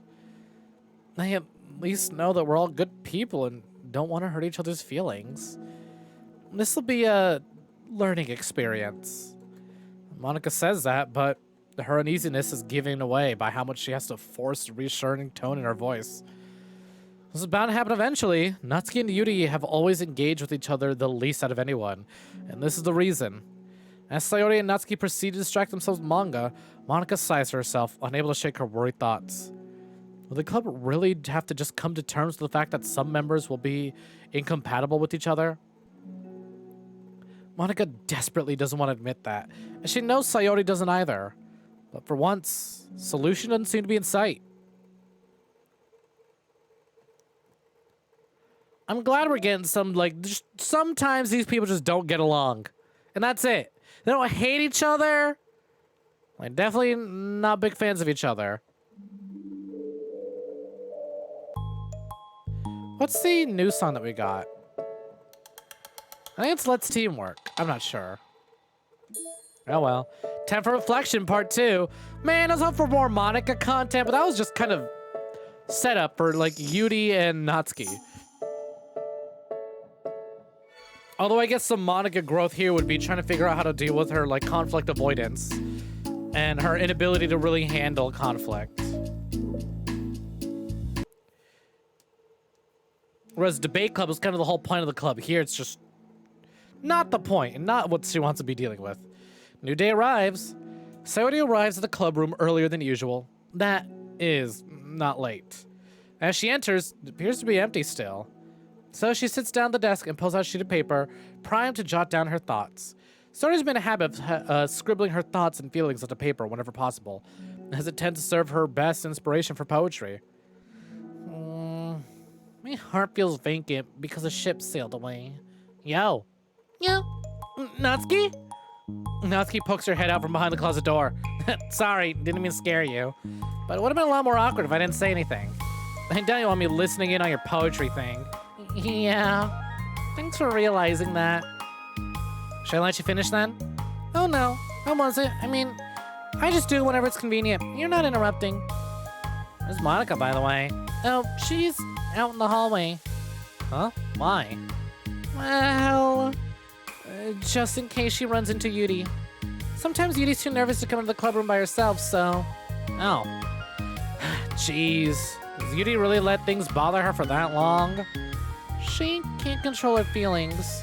For some people, it's really hard to cope when you get a bad thought in your head. Maybe you can distract yourself for a little while. But as soon as it's just you and your thoughts again, it comes back. Ugh. I just want us to have a normal club meeting. It's a lot easier to pretend like it never happened if we all just ignore it and move on. Ugh, I don't want to be bothered by this. It's so stupid. Her opinion of me doesn't matter anyway. Besides, it makes me feel like really guilty, and I hate that too. It's okay to have feelings. It doesn't make you weak. Let's figure this out together. Fine. Only because you're good at this stuff. Let's try to come up with a happy scene. Maybe that'll help us understand where your bad feelings are coming from. Well, I was happy the way things were before we had to have this conversation. Before we had to have this conversation yesterday. What part of the conversation made you upset? Was it Yuri being mean about manga? Maybe. I doubt it, though. Because my friends and other people make fun of manga all the time, but I just brush it off and ignore them. But something about it really got to me this time. I hate that I'm letting it happen. Is it because it came from Yuri? No, why would that matter? I mean, well, maybe. I hate that she thinks she's so much better than me. Just because she likes to pretend to be all sophisticated. Yeah, that's what it is. At least other people decide that they don't like me, or manga, or whatever. But Yuri acts as she's too good to give it a chance. I'm sorry. Everyone deserves a chance. Yeah, exactly. Why would you give Yuri's books a chance? After this? Obviously not. What about before this? Well, I would until I got bored, which wouldn't take very long.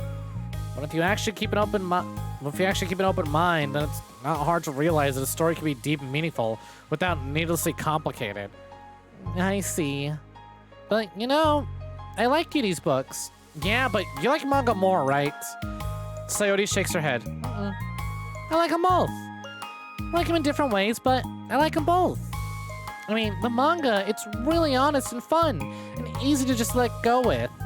And the fantasy has a lot to interpret and uncover. It's really rewarding to have some good quiet time with it. But the most important thing about it is that both of the manga and fantasy are true to themselves. So, I love them both. And I think there's room for both to be in the same club together. And I feel like maybe they have more in common than you would think. How do you get along with everyone so well? I always get into fights with people. Like, first it was with Monica, when I was with the new club. Then it was with you. Now it's with Yuri. And I'm always like, oh, that person's being such a jerk. If they just realize that, then we can all get along. Nobody else has this problem. I just keep running away from the reality that everybody's just a jerk to me because nobody likes me. And I don't know why. I don't know what to do about it. I don't know what's wrong with me. I just hate it. Natsuki? Sarori puts a comforting hand on Natsuki's shoulder. You're a wonderful person. You deserve to be loved as much as anyone else. Hey, Phil. Phil, my wholesome. Speaking of wholesome, welcome in. Welcome for joining. So good to see you. I've been very well. Thank you. Thank you. We're just saying our goodbyes. I've actually been feeling really great about myself lately. got a new haircut. And by that, I mean I just trimmed my bangs so they're not in my face anymore. I'm sure y'all can tell. Got a new haircut. I'm just dressed fancy, feeling good about myself. I'm feeling great playing this game that I really adore, spending time with these characters that I really adore, and I'm streaming it to all of you. Those that I tolerate somewhat. But yeah, exactly, living the best me. Hope you've been well. It's so good seeing you. What a fitting name. What a fitting username for a lot of the side stories that we've been reading, which is all wholesomeness. Hey! Speaking of wholesomeness, you know what else is wholesome? Money. I mean, my friendships.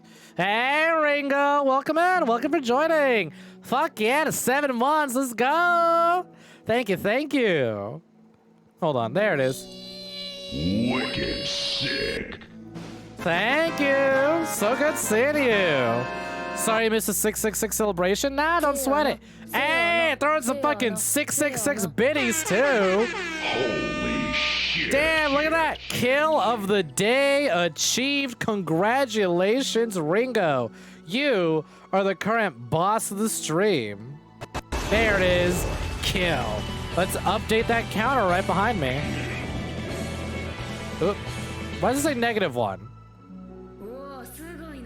Hold on. I was subtracting. Jesus, what the fuck are you doing? Give sub too? Hey, thank you, thank you. Congratulations, Misai _. Hey, Sai got it. Nice. Congratulations, Sai. Enjoy that. Okay. There we go. Kill updated. We know. Kill goal achieved. 1 of 1. You already got the boss with the resub of the bits. What are you doing? Thank you, thank you. Super appreciate it. Oh. Devilish.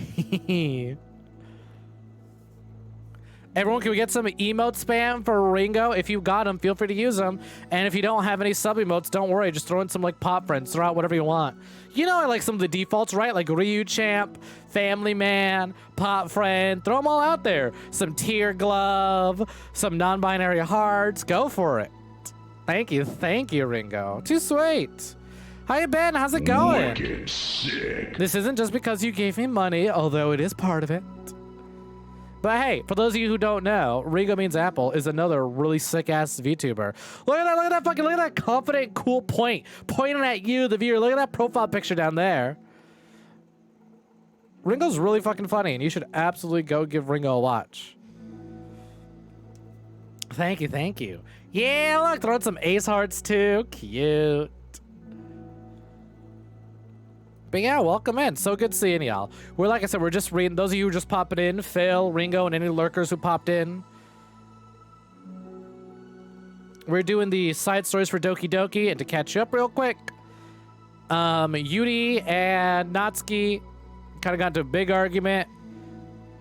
Shit's kind of heavy in that, like, all right, maybe they just don't like each other. You know what they do like?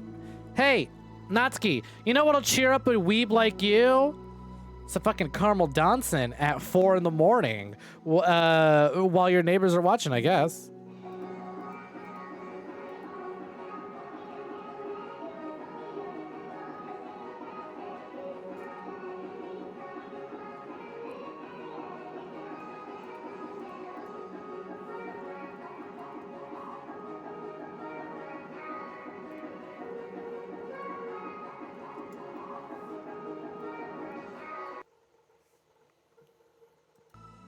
All right, thank you. Yeah, look at them grooving. Holy shit, them fucking blobs are bouncing. You'll be bounce, bounce, bounce, bounce. Fuck yeah, and thank you for the caramel dance. Look at them grooving. Oh, they grooving. Oh, damn, that one's got schmoves. How many dance emotes do I have? I think I only really have my dance emotes, my Sneko arc, and buns, which I love buns.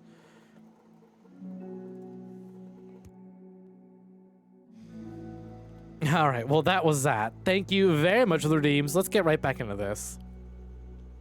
I want the Dokis to be happy, because this is the finale, and we're saying goodbye to them. But right now, the Dokis aren't very happy. You're a wonderful person. You deserve to be loved as much as everyone else. Everyone's different. Everyone has different ways they like to communicate, you know? And sometimes that makes it harder for us to understand each other. I think that sometimes we get lucky and we make friends who are really good at the same kinds of communication. And it feels like you magically connect with them. But other times, even if both people are really nice, it's easy for them to misunderstand each other or get the communication wrong. It's something that Yuri struggles a lot with too. It can be really hard. It takes a lot of, like, reflection and self-awareness. She did it! She said the name of the episode! And vulnerability. I'm the bad one. I'm the bad guy. Duh. I haven't listened to Bad Guy in ages. I forget how it goes. Vulnerability. I always have to be the strongest. What do you mean? Tell me about that part of you. Well, it sounds stupid, but I'm really used to people being mean to me. Like, my friends. I guess my dad, like, when I don't get good grades, or even stupid things like if my room isn't clean. So what am I gonna do? Cry about it? Let myself get upset, then it's just letting them win. I'm better than that. I'm better than all of them. So, things always have to be everyone else's fault. Feels like if something goes wrong and there's even a tiny hint that it might be my fault, then I just get really angry and I find ways to blame everything on everyone else instead. Do you see yourself as better than Yuri? Ooh, damn, moving soon. Best of luck with that, Phil. Glad to hear you're doing well, though. Ugh. If I said that, then I'll just sound really full of myself. No.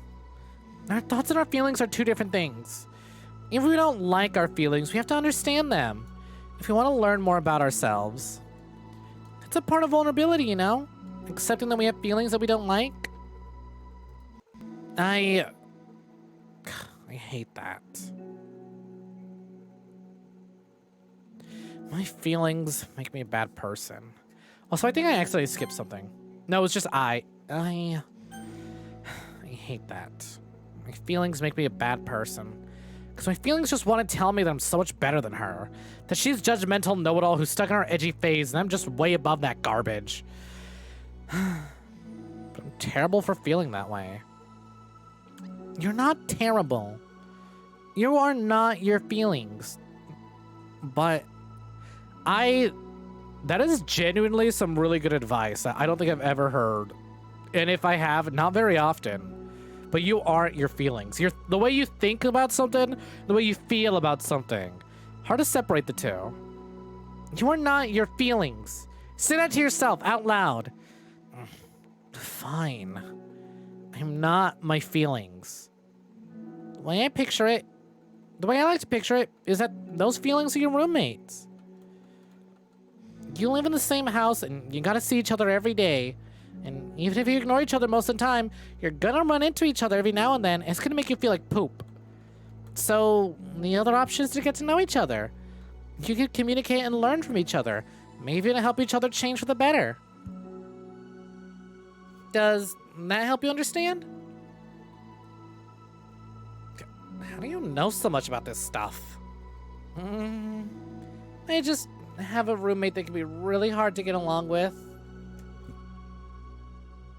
Yee, that is a fucking certified tug on the collar moment. Yee, that's one way of putting it. But realistically, that is one way of putting it. And seeing it. Called depression. Depression? But you're like the happiest person I know. I'm not my feelings. I want to be a good person like you. Aw, you little sweetheart. We're all good people. You and Yuri and Monica. And I think Yuri will eventually learn that about you. Natsuki remains silent, feeling a little overwhelmed. Despite Sayori's kind reassurance, a complicated mixture of pain and sadness seems to fulfill her, as though flowing from a wound inside her. Was it a result of her vulnerability? No. It wasn't as though she was inflicted a wound after being vulnerable. It was as though she began to rediscover an old wound, one that cannot simply be bandaged and left alone any longer.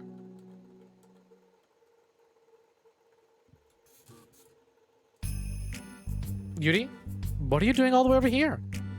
I was looking for you. Please don't yell at me. Oh, I'm not gonna yell at you. I just want to say that I'm sorry about what happened yesterday. It was unfair of me to put everyone on the spot like that. Next time, I won't just try to jump in and solve everyone's problems. I guess it's a bad habit of mine. Also, that's a new sprite. I don't remember seeing that in any of the other stories or in the main game. You're not mad at me? I thought you were the one mad at me. I was so awful yesterday. Yuri curls up, recalling the details of the argument. I can't even have a normal conversation without saying something wrong and making everyone upset. Hold on. That's not what happened at all. Let's talk about this, okay? Yuri pauses for a second, then manages a nod. Monica takes a seat next to her on the staircase. I'm having a negative thought pattern. I'm having a lot of negative thought patterns and I can't get away from them. What kind of negative thought patterns? Like, everyone hates me? Especially Natsuki. No, that's terrible. I don't think that Natsuki hates you. How do you know? Well, because Monica thinks back to the time that she herself found herself in an altercation with Natsuki. And how a display of maturity from Monica was enough for Natsuki to reevaluate her own feelings as well. I think that Natsuki is just naturally defensive. I think she acts mean when she feels she needs to protect herself. But, you know, she's really not a bad person. In fact, I think she can be really thoughtful and considerate. She just, well, I guess the way it works is that she wants to receive some degree of kindness first before she feels comfort returning to it. Oh, but that means the burden is on me. And I don't know how to say things that make people like me. Every time I open my mouth, I just... Yuri shakes at herself and tugs in her hair. It's okay, Yuri. You don't need to beat yourself up. I think anyone would like you if they had the chance to get to know you. Well, unfortunately, the opposite is true. That's why I'm not talkative anymore in the first place. Because everyone used to think that I was weird and talked about me behind my back. That's just what happens when I draw attention to myself. Natsuki even said she found it more respectable when people speak their minds. So I did, and she hated me anyway. That was enough to confirm my fears. But Sayori and I like you. And we've gotten to know you a lot by now, right? Yuri doesn't seem to have a response.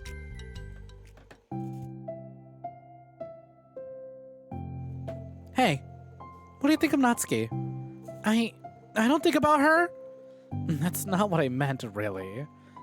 I just... I was wondering if you had an opinion of her. I do. What is it? Natsuki seems to bring out the worst in me, and I feel really ashamed of it. I like to think of myself as a fairly sophisticated person.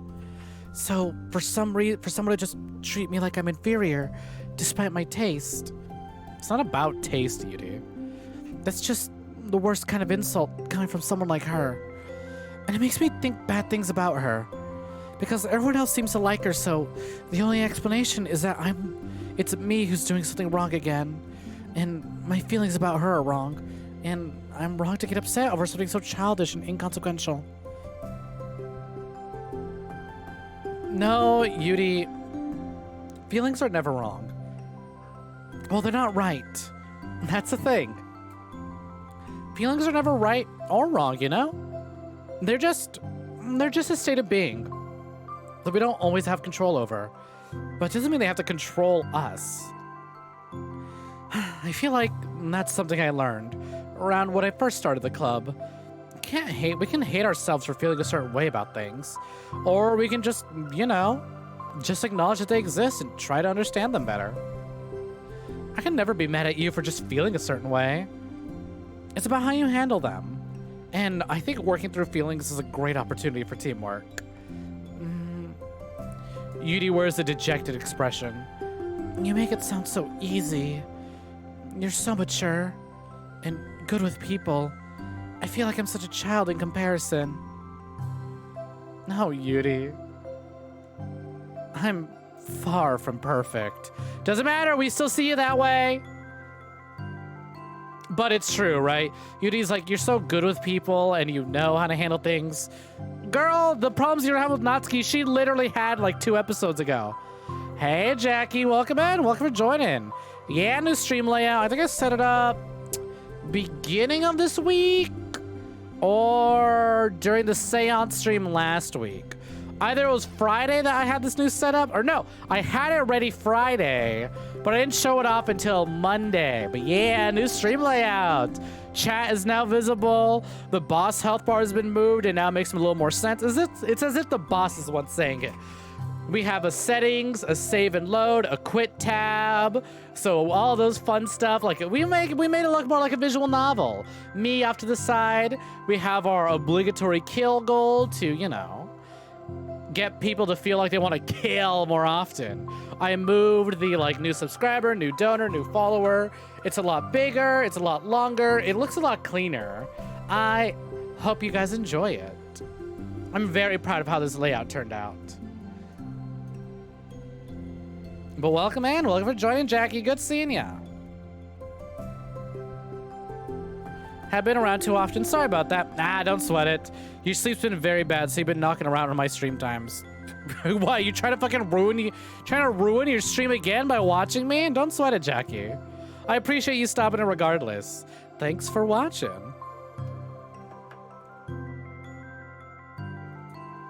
Nah, take care of yourself. But I mean, just would it kill ya to just put me on mute? Open up your phone while it charges at night and just put me on mute and just leave it like that? I think that, no, I'm kidding. Don't feel pressure to do that. I feel like I want to push hard on the I hate everything here and I'm only here for the money bit. But I feel like some people are really hard, have a hard time picking up on sarcasm and bits, despite the fact that my whole bit here is that I hate people, I hate other VTubers, and my manager pays me to kill people, and I revel in that. Oh, you know what? If I could separate the character and the person playing the character more often, I feel like Snek as a character would very much go on one of those you're missing the point if you idolize this character list, I'm trying to put that forward, but some of y'all are too nice, and it's hard to make it clear that most things I say and do are supposed to be seen with the perspective from the villain, I am not a good person. I should just have that constant have a little ask Monica if she can set up a little timed message that goes, by the way, do not take anything Snek says seriously unless it's about mental health or I've taken a moment to say, hey, out of character. I feel like at some point, right, some random person is gonna wander in. I'm gonna be doing my I fucking hate all of you, give me your money bits, and someone's gonna clip it and they're gonna think I'm being serious. You know if it's rude, but when you were first getting into my streams, it helped you sleep. Nah, don't sweat it. Listen, a view's a view. All right, concurrent viewers. People think followers or subscriber numbers are the most important bit. Nah, bitch, concurrent viewers, that's the most important thing. Because the more concurrent viewers I got, the higher up that list I go. And the higher up that list I go, the more suckers we can bring in. So do it. Fall asleep to my streams. Give me more suckers. That is an example of me doing a bit. You think just because Twitch is like, watch person and be mindless versus having freedom at 3 a.m. of check Twitter, check Discord, check your Yep.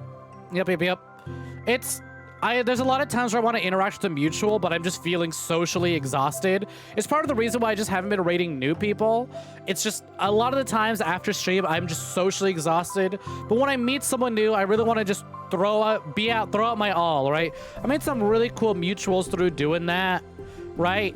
And all the people who take the time, despite having streamed for so long, to send a raid and actually be social, super appreciate that. Even the raid, right? Because there's always like a little pressure from the streamer side to, I should pop in. I shouldn't just pop in or raid and run, but like, hey, any mutuals, you're watching this, you just want to raid and run, I get it. You're fine. We'll have plenty of other chances to talk. Things are showing up. Now hand over your offerings. Please, exactly. Your sacrifices, where are they? What other streamer encourages viewers to murder each other? Literally right there. Kill goal 1 of 1 reached. Daily kills obtained. Y'all doing your dailies? Y'all getting your kills? No, well, regardless, continue this. Like, here's me talking about all this fucking nonsense. Here's these characters opening up to each other and being vulnerable with one another, and I love them, and Monica's the best, but I also really adore them. But let's be real, Monica's the best, and I'm glad that she also has issues. Despite being in the debate club, she has a conflict avoidance problem. Networking is important. But so is just popping in during a friend stream. That's also part of the reason why I just don't raid. Because sometimes I'll like want to send it to a mutual and I want to chit chat, but I'm just like, battery fucking gone, all right? All gone. All gone. All gone. All gone. No thoughts, head empty, can't socialize. Just exactly like Jackie said, just, I'm just gonna, you know, put this on in the background and just sort of mindlessly go on autopilot. May play a little bit of video games before I head off to bed. Just sort of listen so I have a voice in the background. And it's not so lonely. But anyways, let us continue. The I'm streamed out, want to chill vibes. Exactly. Regardless, let us continue as my dogs are now boofing, thus ruining any emotion from the scene. Stupid dogs, you made me look bad. But these are skills learned. They don't come naturally to me either. It's really hard to like reflect on yourself and separate your feelings from your thoughts. I just want to be a good person. Well, I think it takes a good person to get this far.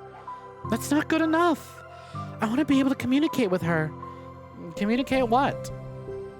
Snek dogs off the booth? It's the only way to calm them down. How I feel. That's it, I'm getting me mallet. How it makes me feel frustrated and upset when she's so negative and dismissive of things that mean so much to me, and how it reminds me of me. Because I know what it's like to feel misunderstood or angry at everyone. I know that telling yourself you're better than everyone else is just a defense mechanism. We're just people. It's a little more That's a little more reflection than I honestly kind of anticipated out of Yudi. But I'm tired of that getting in the way. I can't stand it when the peace is disturbed like this. Yeah, you can't focus on your reading when the peace is disturbed, right? Because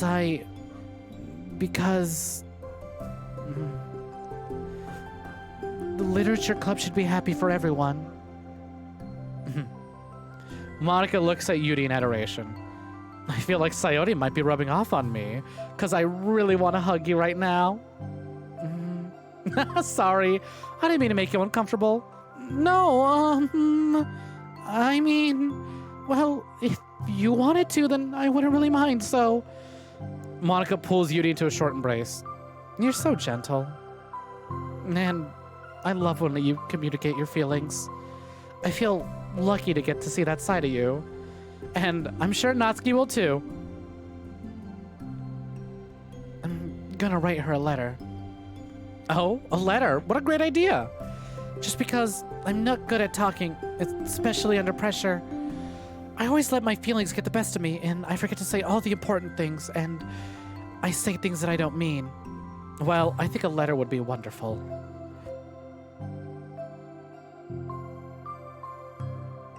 Such a nice way to communicate.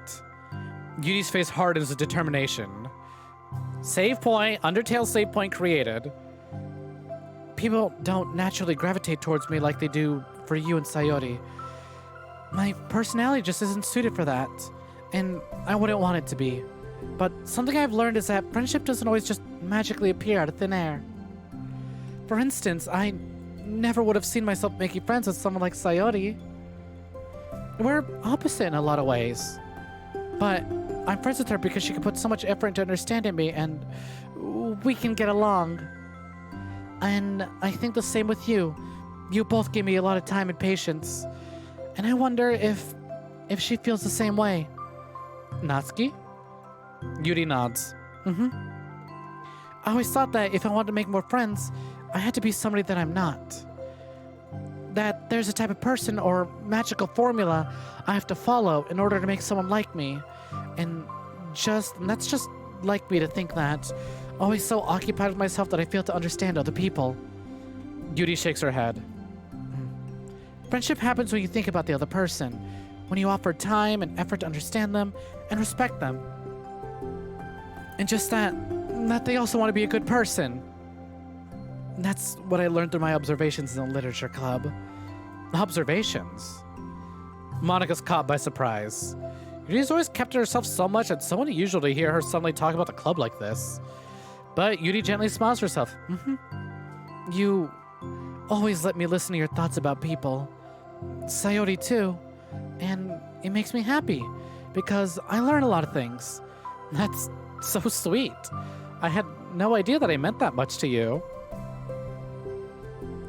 I mean, I was gonna say, some of these points, like, it feels like we're watching a children's show where, like, lesson of the day, but sometimes even adults need to be reminded of these lessons. And sometimes you just spell it out like it's a children's show to get the lesson across. I don't want deep and philosophical, I just want some philosophy with cute characters that I greatly adore. Monika never thought much of it, but in the past weeks, Yuri always seemed to be especially attentive when it came to the problems and concerns of others. She always wanted to listen and learn more about her friends in the club.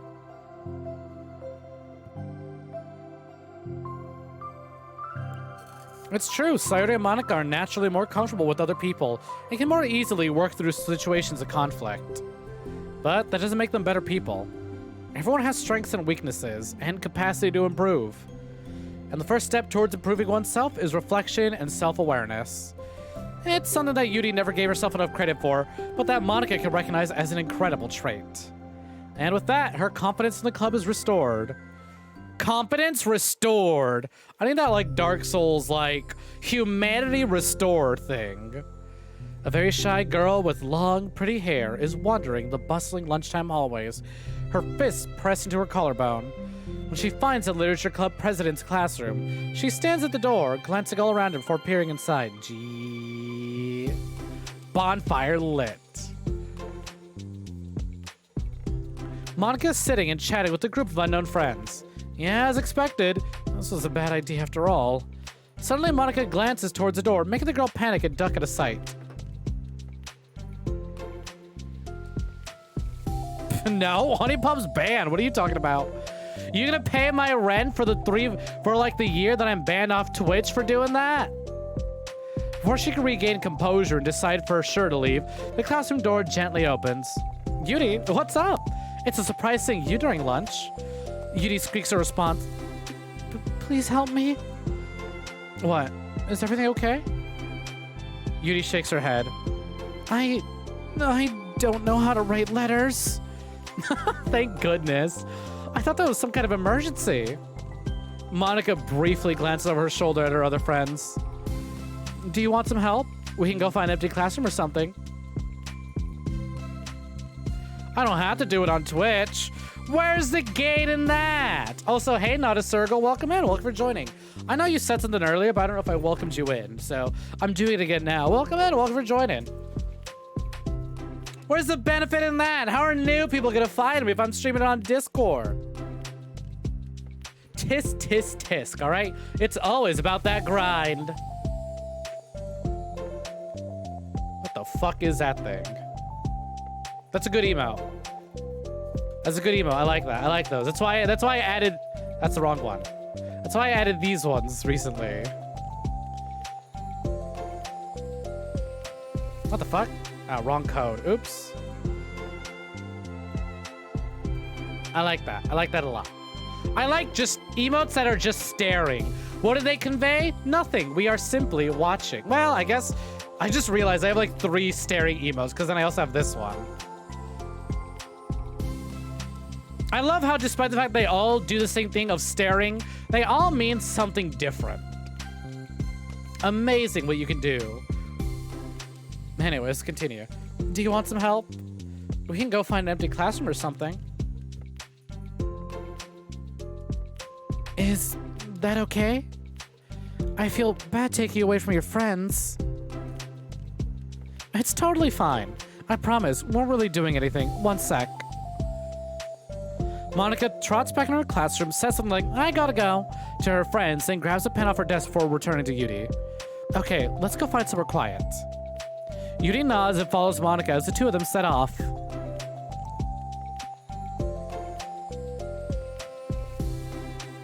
How are you today? Huh? Me? Well, yes. Oh gosh, sorry, I was so caught off guard. I'm doing well. Just tired. I never seem to get enough sleep during the week. How come? Oh, I don't know. I think I'm just easily distracted. I get really sucked into things and start neglecting the time. Y'all remember that conversation she had about addiction to internet? Me too. I do that too. Hey, this classroom is empty. Let's go in here. After peering inside, Monica opens the classroom door and the two of them enter. Yuri's moment of relaxation ends. She watches Monica pulls the 2 chairs out of the same desk, then obeys as Monica beckons her to take a seat. She stares down at the empty desk. You nervous? I don't want to do this. We don't have to. We can come up with something else. Yuri shakes her head. It's my chance to do something good. I need to take initiative. Gosh, you must really be determined. I know how hard it is for you to step out of your comfort zone. Yuri's middle name is Frisk. I'll be sure to encourage you. Still waiting on that offering. We're watching. That's not on me. That's on you guys. And respectfully, Ringo did offer several offerings. But if the rest of you wanna, I'm not complaining. Yuri pushes her anxiety and grabs a handful of lined paper from her notebook. Then she picks up her pen. Oh, cute. Hey, you're left-handed. That's neat. Hold on. Don't mind me. Yeah. Now I don't have to worry about bumping your arm. Monica playfully rubs her shoulder against Yuri's. Sorry, I'm just being silly, I guess. Anyway, how about we start by listing the different things you want to say to her? Me, someone who is right-handed, looking at a left-handed person. Pathetic. The ambidextrous person looking at both of us. Extremely pathetic. I love that thing. It's like, I'm ambidextrous. Hell yeah, love who you love. Or I'm bilingual. Hell yeah, love who you love. Thanks for redeem, Nada. Yuri thinks. I feel embarrassed all of a sudden. Aw, it's okay. How about some of the things you said to me yesterday? But never mind, I guess I'll try. Yuri thinks for a moment longer, her tension evident. Then she writes the word reflection. There it is! There's the name of the episode!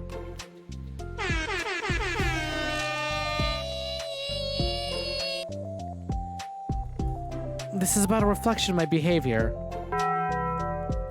The key question is why we act like this towards each other, but have been able to separately be friends with Sayori and Monica. That's me. Yes, it is. Did she just fucking pull a Kazuma? Kazuma. Hi, I'm Kazuma. Monica. That's me. Nobody talk about Konosuba. I've literally not actually seen the show. I just know that one bit. Yuri thinks. Did I know there are more left-handed people in the US? There are more left-handed US presidents than right-handed? Damn, that's crazy. Source? It came to me in a dream. I've been able to befriend the two of you because you've taken the time to understand my needs and respect my interest. Same goes for Natsuki, too. We started off as pretty hostile to each other because I was so worried about getting what I wanted. But she wanted to be respected more than anything else. Once I stopped making it all about me, she was able to do the same. I want to do that, too.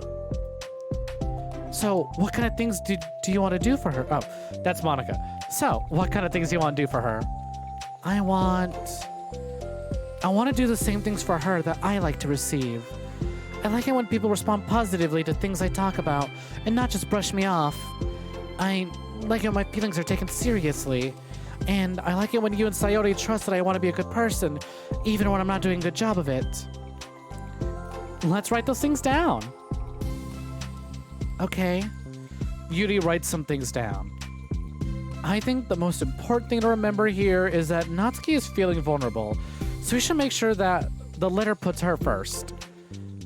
It's hard when your feelings are hurt, but even if it helps to just tell someone all the things you're doing wrong.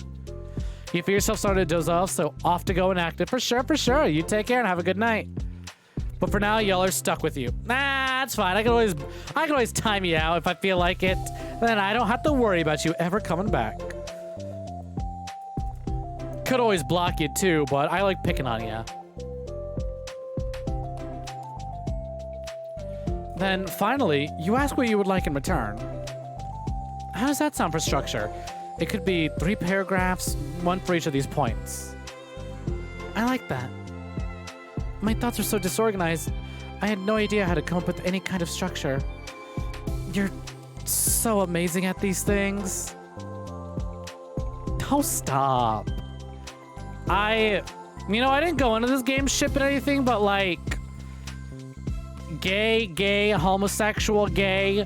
There are many things to like about them, all right? They're gay, they like poetry. There are many things to like about them.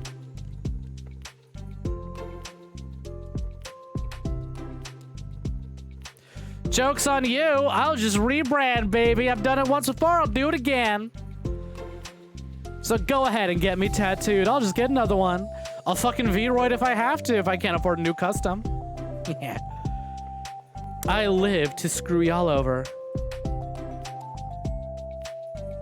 You've done so much more than I have, you know. Oh, you've done so much more than I have, you know. You know what? Hold on. I'm making that a moment. Please, somebody had time. Gay captured. Gay moment. Please tell me I caught that in time. Gay, homosexual, gay. That's the last moment of the month. Please claim that while you can. I want to make a Doki Doki finale. And I think it's the best one. Spend so much time reflecting and being open-minded. That's the hardest thing for anyone to do. All I'm doing is helping you put it on a piece of paper. So, I think you're the amazing one. Mana gives Yuri's hand a quick squeeze. But as she lets go, she's caught by a surprise when Yuri curls her fingers to hook Monica's hand in place. Again! Gay, homosexual, gay.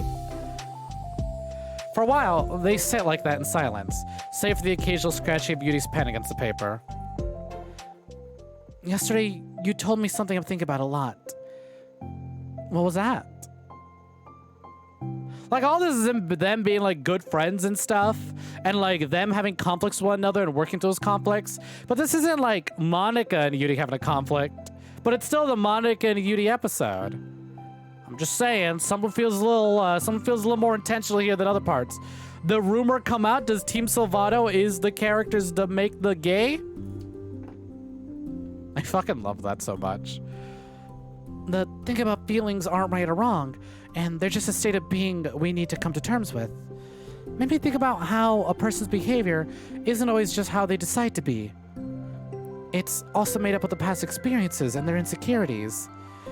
I think that helps me see other people as actual people, rather than as insignificant side characters who are out to get me somehow. Is that how you feel about Natsuki? Yuri nods. Mm-hmm. But in reality, everyone's always trying their best and everyone wants to be happy.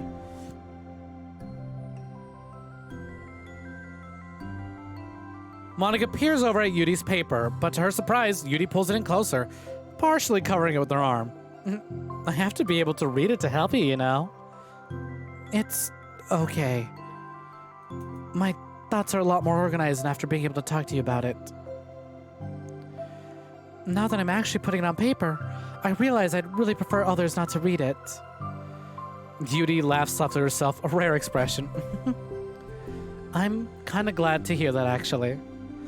I somehow kept finding ways to butt in on this whole thing. I think I've done enough damage. But it's also been so wonderful talking about this. I mean, I always thought you were really smart, but Yuri smiles. I'll always be terrible at these things. People are just so incomprehensible to me. I'll never get the hang of being one. But listening to you so much has really helped me make sense of some things. So, just don't call it damage, please. Oh, was that Yuri's line, actually? No. Wait, yes it was. But listening to you so much has really helped me make sense of some things. So, don't call it damage, please. Monika gives Yuri a gentle smile. I can't believe I came to this club looking for fantasy geeks and all I got was real friends who value me. Is that a joke? Of course it is.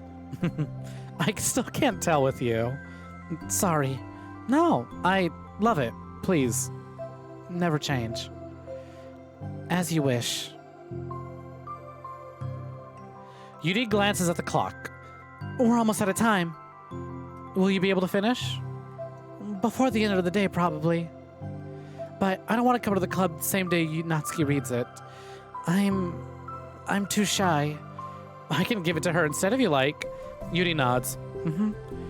As long as you promise not to read it. Of course, I promise. Thank you.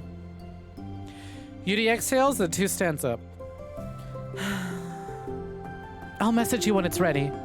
Monika nods. Good luck. I'm here if you need me. Yuri returns a nod and the two depart. Ah, it's a 4-part episode. I see. God damn, all these songs we got. How about piece by piece? What do we get? We got new mail, but I'll check that out later. Of course, hers are flowers, books, and tea. Cute. We do love little klutz every now and again. Finish the side story reflection. I guess all that leaves is Sayori's little wallpaper. Very cute. Hey, Dreamy. Speaking of cute, if it isn't my wonderful friend, Angela, aka Dreamyitude, the absolute fucking hilarious and fantastic person who is currently streaming Code Vein with me, but also plays all sorts of other games like Final Fantasy XIV, Animal Crossing, Dark Souls. She's even done some horror games. I forget what the name of that one game is, the one with the twink. That's like super difficult. Oh, someone's really interested in a Mario Kart night. Hey, welcome. You literally just popped in during a really, like, right after a really sweet cutscene. Or, I guess it's all cutscene. Really sweet moment, and I'm sorry, but, like... There's a 9-inch shit. Oh, never mind. Sayori already has her super wallpaper. It's just way more advanced than all the others. I was gonna say, though, like, alright, this was literally just a group of friends, but, like, after what we just witnessed, these two... Gay. They're gay. They love literature. There's many things to say about them. The music is very sweet. Thank you. I put it on myself. I really should put together like a playlist of some of my favorite songs. Oh, you know what I never read? Where is it? There's a hole in the wall. Where's that side story poem? Can I recognize Natsuki's handwriting? Amy likes spiders. I'll be your beach. Because you. The best place in the world. Oh, here it is. We do get the side story poems. That means we're missing 1, 2, 3 side story poems. Though, truthfully, I think one of these is, whose handwriting is this? Yuri. Yeah, all right. I think one of these is Yuri, and I failed to get that during the main game. This is one of the bonus horror poems we get in Act 2, and this one is most likely from getting the bad ending. Why would they mess with their hearts like this? Because it's what we wanted. It's what we signed up for. I know we wanted them being happy, but we wanted them growing. And we wanted actual characters. I wanted to see what the Dokis were like if they were given a chance to be actual characters and not tropes, and I adore every second of it. Every second of it.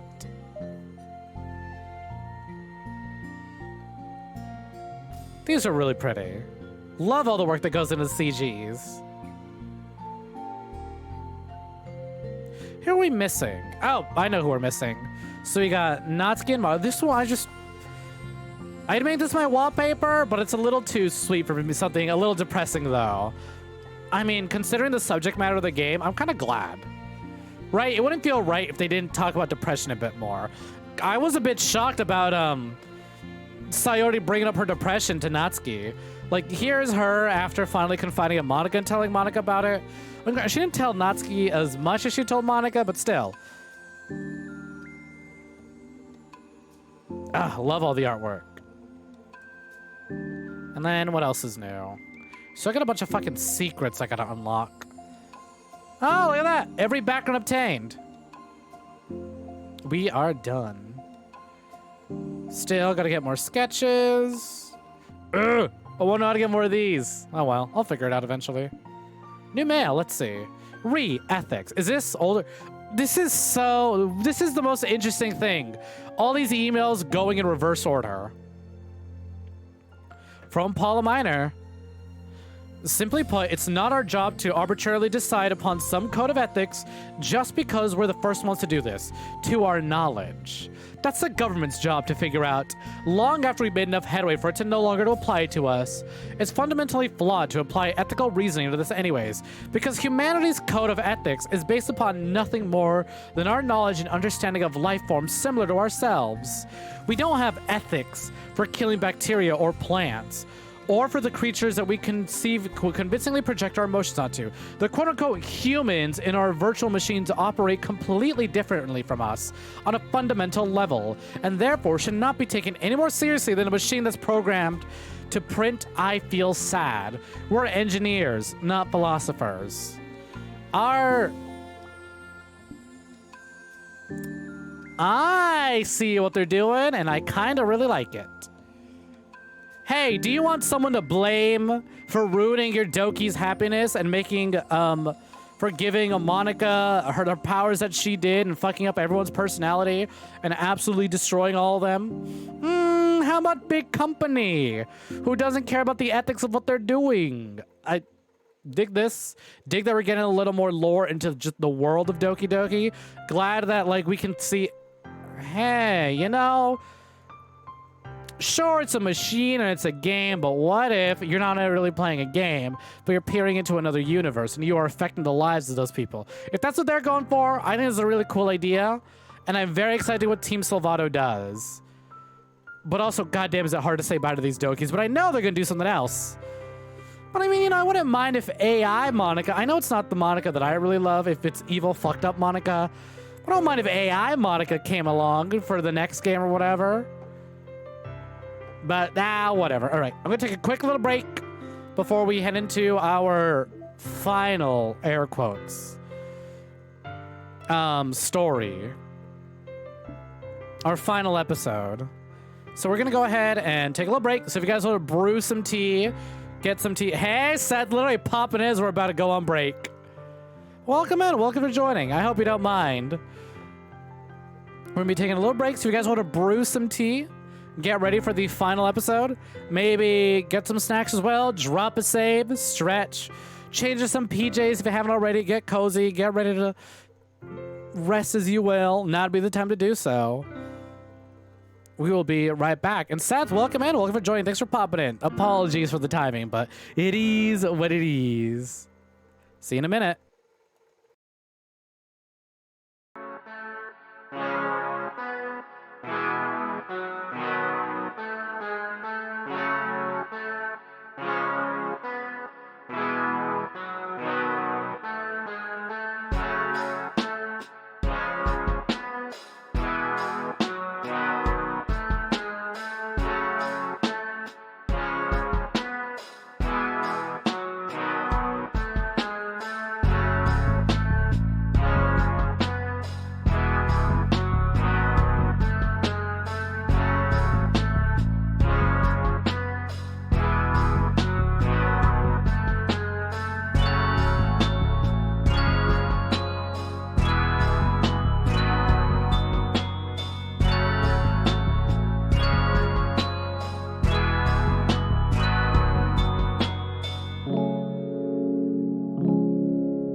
we're back. And funnily enough, right, the playlist decided to loop onto the main theme now. Thank you, thank you. I think there's something really fitting about the music playlist looping onto, like, just playing songs all's gone and then getting to the main theme. As we get to the quote-unquote final side story. Let's hop into this. I like that this one's kind of a four-parter. Instead of like, okay, each side story is split up into two parts. This one is, this one's gonna be a four-parter. It's only been 1 day since Yudi's letter was delivered to Natsuki with Monika's help. Because Yudi chose not to attend the club meeting that day, she and Natsuki haven't faced each other since. Although it's only lunchtime, Yudi finds herself anxiously counting the hours until she needs to face the outcomes of her efforts, whether good or bad.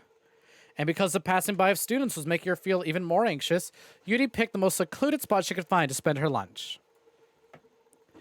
Because the staircase is under maintenance, no student will have any reason for coming here. Such a relaxing feeling to have a moment of solitude in the middle of a frantic school day. What are you doing here? I just... Yudi grips her books with enough force to wrinkle the pages beneath the pressure of her thumbs. Well, what are you doing here? I just came to get a drink from the vending machine.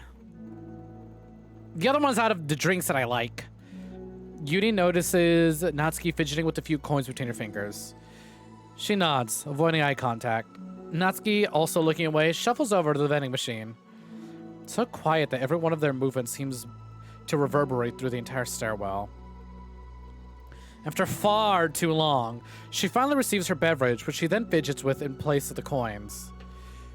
Some kind of iced tea. But instead of leaving right away, Natsuki just stands in place. She glances all around her. It's, like, way too quiet back here. It's creepy. I mean, it's not what I meant, really. I mean, it's totally cool that's your thing or whatever. Like, I can see how it suits you, though. Not because I think you're creepy or something. I didn't mean that either. You know... I'm just gonna stop talking. That seems like a good idea. It's okay. Everything's okay.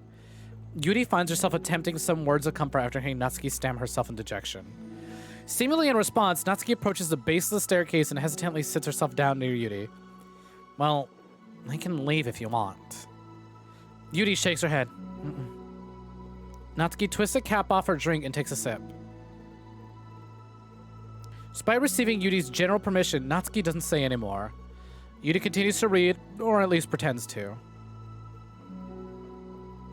And the two just sit there for a long time. The tension seems to fade a little bit as time passes. Even without any words, this seems to mean at least something, though it's not clear what that may be.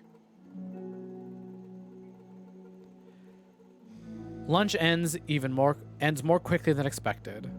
Natsuki's the first to stand up with their empty drink bottle. Are you coming today? To the club. Yudi nods. I'm sorry for being so awkward.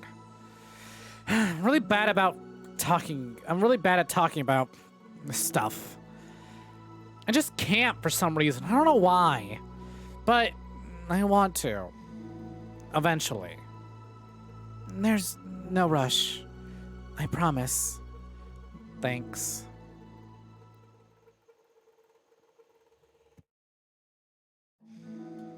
It's the next day. Natsuki appears from around the corner and steps up to the vending machine, glancing at Yudi as she does. Today she's going to be holding some kind of book as well. Oh, you're here again. Well, I just came here to read this because there aren't many people around here. Oh, I thought you didn't like how quiet it was. Well, I don't. But there's no people here. I see. Natsuki sits down. The mood feels much different today than it did yesterday. After yesterday's lunch, the club meeting that followed, Natsuki and Yudi are beginning to feel more relaxed around each other again. Although Yudi's letter is still lingering in the back of Natsuki's mind, she continues to detour around it. But it's okay that I'm here? Yeah, I don't care. I mostly just don't feel like dealing with the crap I get from my friends about it. Especially since they, just all assumed I stopped reading manga after I joined the literature club. I thought I'm trying to hide it from them exactly, but I just don't want her to come up again now after I've waited so long for this new volume to come out. Literally months at this point. You don't have other friends who are into manga? Not unless online friends count. And Sayori, but that's different because she's not exactly into it. She just likes it. You know what I mean? Honestly, you're lucky that the books you're into at least just look like books, so you don't have to feel like everyone's constantly judging you by what you're reading. That would be so awful. Especially since I already hate attention so much. Well, I guess it's a good thing I have thick skin, I guess. By the way, I totally recommend finding some friends online if you haven't already.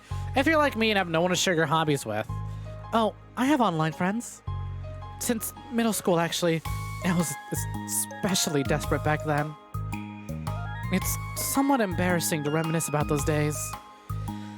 Sometimes I feel like the me from a few years ago would have benefited from a good smack across the face. Oh, whatever. We're all just stupid kids back then anyway. Some of the fanfics I wrote, thank God I used a pseudonym. But I liked it at the time. I got a lot of fulfillment out of it. And plus, I can look back and say with confidence that I've become a better person since then. So, I don't think I've changed anything. I wonder if a few years from now we'll think the same thing about our current selves. Probably.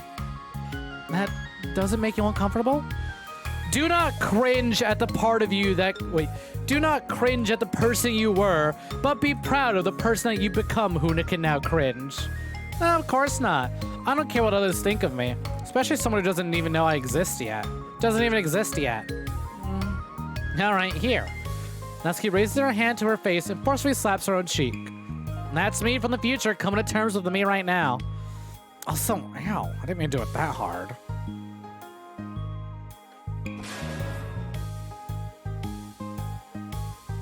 Yuri doesn't seem to react.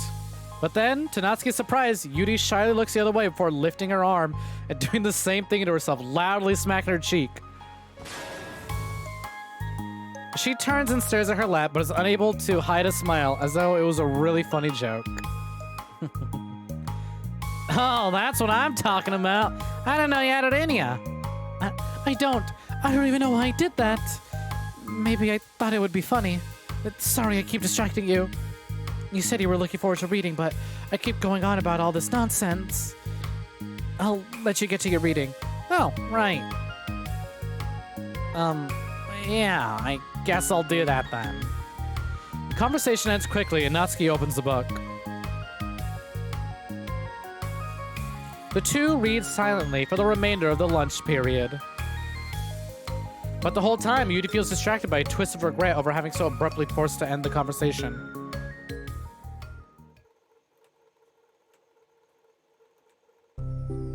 You're back. Yeah, I'm here to lay low again. Another day has passed. During lunchtime, Natsuki finds herself having wandered to the stairwell once more. Hey, did you buy that? Natsuki quickly notices a bottle of iced tea on the staircase where she normally sits. Yuri nods, avoiding eye contact. What, like, for me? But you didn't know I was coming today. What if I didn't show up? Well, I would have drank it myself then, I guess.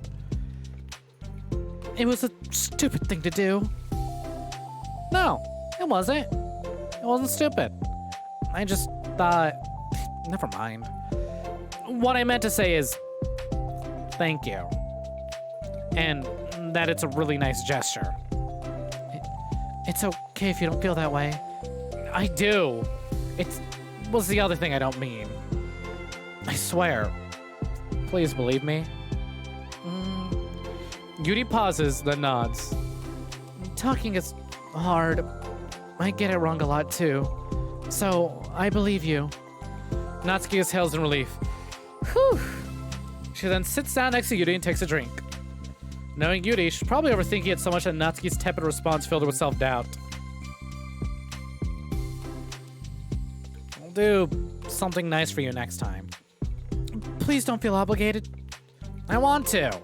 I want to do nice things too. Okay. Thank you. You can thank me after I figure out how to do something nice. I'll do it then too. Natsuki sighs. Nothing. Just reminds me of how I haven't been getting along with my friends lately. Is that why you've been coming here? Well, no, not exactly. I haven't been avoiding them on purpose or anything. They're just other things I'd rather be doing during lunch. I like being around them when we're all just having fun, but they also just can't take anything seriously. So when I don't know, feeling serious, and their attitudes just really get on my nerves. It's only gotten worse since I joined the literature club. How come? I don't know. I feel like I used to be really good with just putting up with it, but because it would be so stupid to cause drama over a joke I don't like or something. But I just have a hard time doing that lately. But it's my fault for being overly sensitive. If I have a problem, I'm not going to demand everyone change for me. But, yeah, I know. Monica and Sayori really don't agree with that kind of thing. But they're not in my position, so it's easy for them to say you should just communicate your feelings or whatever. It's not like my friend group does that kind of thing. I'll just be making an embarrassment of myself. Sorry. None of this has anything to do with you. I don't know why I'm talking about it. It's okay. I like listening. What? Listen to other people's problems? Yes. That's weird. Sorry. I just like learning about people. Do you think it's weird? No, no, no, no, no, no, no, no, no, no, no, no, no, no, no. That's not weird. I probably just misunderstood, so I don't know. Does that mean I should keep going? If you'd like. Okay. Well, I don't know what to talk about now. What are some things that you like about your friends? A lot of things. I mean, they're really fun to hang out with, like after school and on the weekends, and they really like my baking. And it's fun to complain about school together. They make me laugh a lot, and we have a lot of good memories and inside jokes. Oh, I'm bad at a lot of those things. So? Are those all things that are important to you? Well, kind of, but they're not things I need to get out of everybody.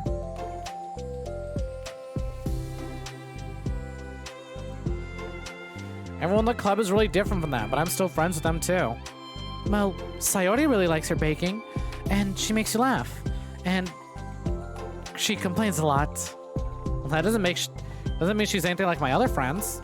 Well, unlike them, she's a nice person who cares about your feelings. Excuse me? How about you don't talk about my friends that you don't know anything about? Natsuki stands up. No, wait. I'm sorry. I didn't mean it.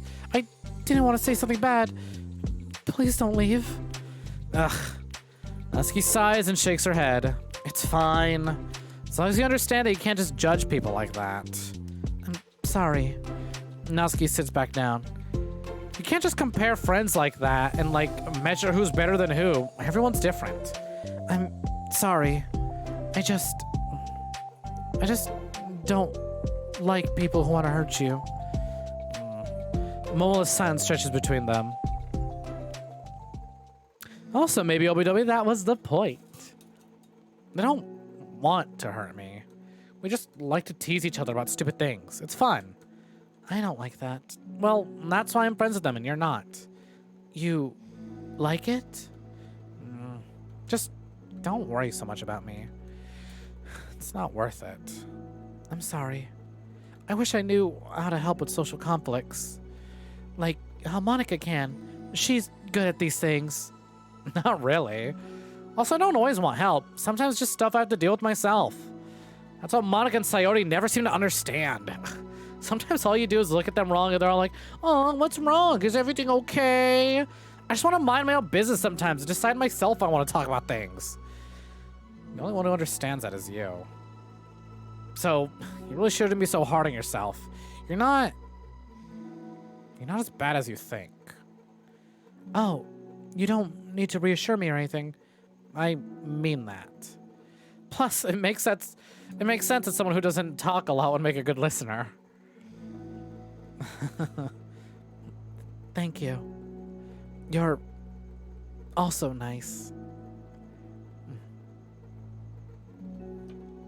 It's really hard for me. doesn't come naturally at all. So weird, because I always thought of myself as someone who's gonna just say whatever's on my mind. But I feel like that only works when I'm annoyed or upset. I want to say something mean. Ugh, why am I like that? You don't have to answer that. I'm just talking to myself. Yuri nods and remains silent. Natsuki notices her fidgeting with the pages of her book. How come you like reading so much? Oh, well, a lot of reasons. But I just get sucked in so easily. It's so immersive, like you want to be a part of it. I think there are a lot of things about people in real life that make me feel uncomfortable and frustrated. Especially when it comes to following social conventions and group interactions. I just don't really understand it. I have no real desire to participate. But it's different with books. Feels like I always want to be around the characters. I feel a strong emotional connection with them in ways I've never felt with real people. So, in that way, it can sometimes feel more real than real life. Really? Is that hard for you to be around people, like, all the time? Fairly often, especially in group settings. When people are making all kinds of conversation and saying jokes and all of that, I don't know what to do and I just disengage. Oh. That doesn't get lonely? I don't think so. I can still enjoy spending time with people one-on-one, and I have online friends too, of course. Do you ever wish that you could be friends with the characters in your books? All the time. Sometimes so badly that it makes my heart ache. Yeah, me too. Really? A lot. Like, more than anything. After Natsuki mutters that, silence fills the stairwell once more. But it's a mutual silence. One full of understanding. Oh wow, that was surprisingly really short. Or maybe I just got so immersed that it felt short to me. Let's continue. Begin the next side story. Alright, content warning, self-hate, social anxiety. Y'all know it at this point. If these are things you struggle with and just aren't in the right mood to deal with at the moment, maybe tab out of the stream. We got plenty of other streams coming up anyways. Hey. Oh, hello. I almost thought you weren't coming today. Yeah, well, lunch is already more than halfway over. Natsuki had typically been meeting Yuri in the stairwell much earlier. It's been a good way of dodging her friends when she didn't feel like seeing them. Today, she's holding a large plastic container in both hands. I ran to my friends, so I hung out with them for a while. Is that so? Yeah. I was in a good mood today, so I figured I should. I hadn't seen them in a while, which I had to come up with an excuse for, but I expected that. Plus, I have way more of these than I know what to do with, so I figured I'd share with them too. As she sits down, Natsuki opens the lid of her container. You made cupcakes. You know it. It's been a while at this point, so I figured it was about that time again. You can take one if you want. Yuri takes a cupcake and carefully twirls it between her fingers. It's brown, with dark green frosting immaculately slapped into a floral pattern, and topped with some kind of glittery powder. How pretty. I just ate, so I may not be able to finish it. Are they for the club? Yeah, I guess so. I don't really think about it, I just made them. I just thought that because green is Monica's favorite color, right? Well, yeah, but that's not really... Yuri takes a small bite. This is green tea flavored. I love green tea. I love her smile, sprite. So pretty. Oh, do you? Just a random idea I want to try, so... Don't laugh at me. I'm not. I just felt happy. Oh, sorry. Usually when... Never mind. What I mean is, I'm glad. Sorry for saying dumb things again. I just wanted to do something nice. And this is something I happen to be good at. I do know you like them from past experience. Yuri turns red, recalling the time she treated herself rather generously to Natsuki's cupcakes. Ironically, her mouth is too full of cupcake for her to stammer an excuse, so she just settles for a disapproving look. How did you get into baking? Oh, well, I don't know. Just always appealed to me. Well, a few years ago, I read this one manga with a lot of baking, so I got like super into it for a while. I was trying making stuff almost every day. But it's something that I always knew I kind of liked. It's like baking is like an art, but when I get good at it, it gets more delicious too. I'm struggling to imagine putting my heart into something so artistic, knowing that it would just be eaten afterwards. Yeah, maybe you're too practical for it. I think I prefer to be on the receiving end. That's my other favorite part about it. Something I can do that makes a lot of people happy, like unconditionally. Everyone's always so thankful in that moment. You get to be like a bringer of joy. I don't know, just makes me feel valued? Yeah, I guess that. So, were you able to make up with your friends today? There wasn't really anything to make up with them about. We weren't fighting or anything. You weren't.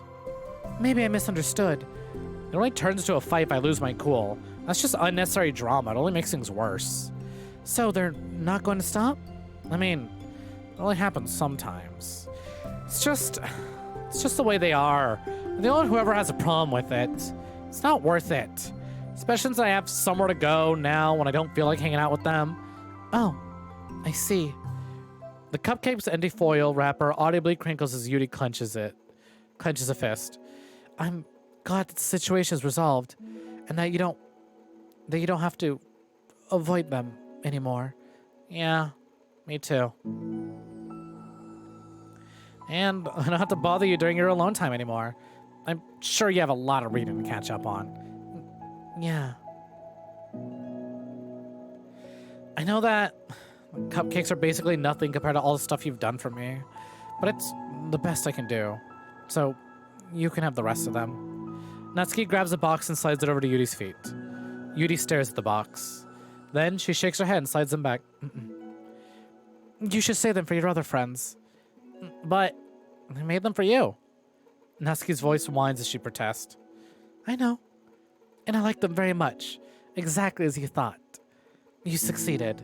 But I know you care about making your other friends happy too. And if this is the way you know how to make them happy, then I'm not going to take it from you. No, they were for making you happy. You make me happy. You're worth more than cupcakes to some people. That's why they want to spend time with you and be your friend. Without warning, tears pour from Natsuki's eyes.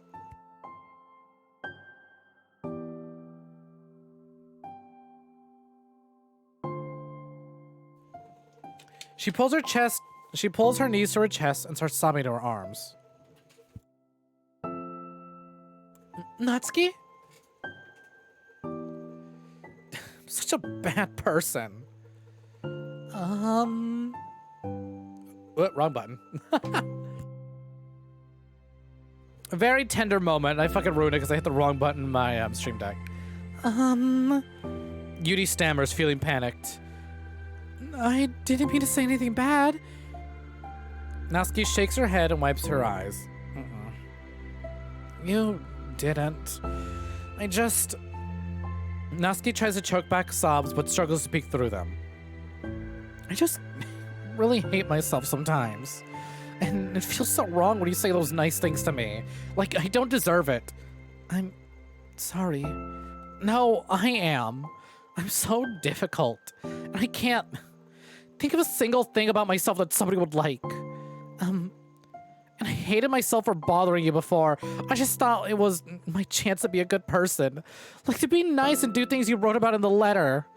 I knew if I tried in the club, Sayori and Monica would be super annoying and make a huge deal out of it. You know, I think a lot of those negative things about myself too. I never felt like a good person. I always scrutinize everything I say, and later I feel like I said all the wrong things. And I just spent so much time thinking about myself, hating myself, and feeling like everyone else must hate me too. So I understand some of that through my own experience. And that's why I want to write the letter and express my feelings. It pained me to see those things in someone else that I saw in myself. Natsuki sniffles. Yuri rustles through her bag and pulls out some tissues, then hands them to Natsuki. Monica told me that it takes a good person to reflect on these things. The desire to improve yourself, that makes you a good person, so you don't have to worry so much. Also, there are things about you that people would like, so... Like what? Like how you're fun to be around. You're fun for people to be around. And you're not shy, and you know how to make people laugh. And you're very passionate about things, and you know how to take the lead. And you care a lot about other people. And just a lot of things. Oh? Well, now you're making me feel really embarrassed. Well, you're the one who asked. And don't you think I feel embarrassed? Natsuki tries to hide a smile and sighs as it fades again. Every time I come here, I always think it's the last time.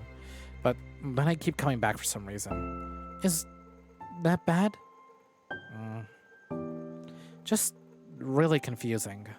I mean, my friends and I go way back, so ditching them all the time feels like... I don't know. It feels like what? Natsuki's voice goes quiet. Maybe I'm scared they'll get mad at me. I really don't know what to do. She pauses. Yuri stares in the distance, tracing her eyes along the pattern of the floor tiles, while she thinks to herself.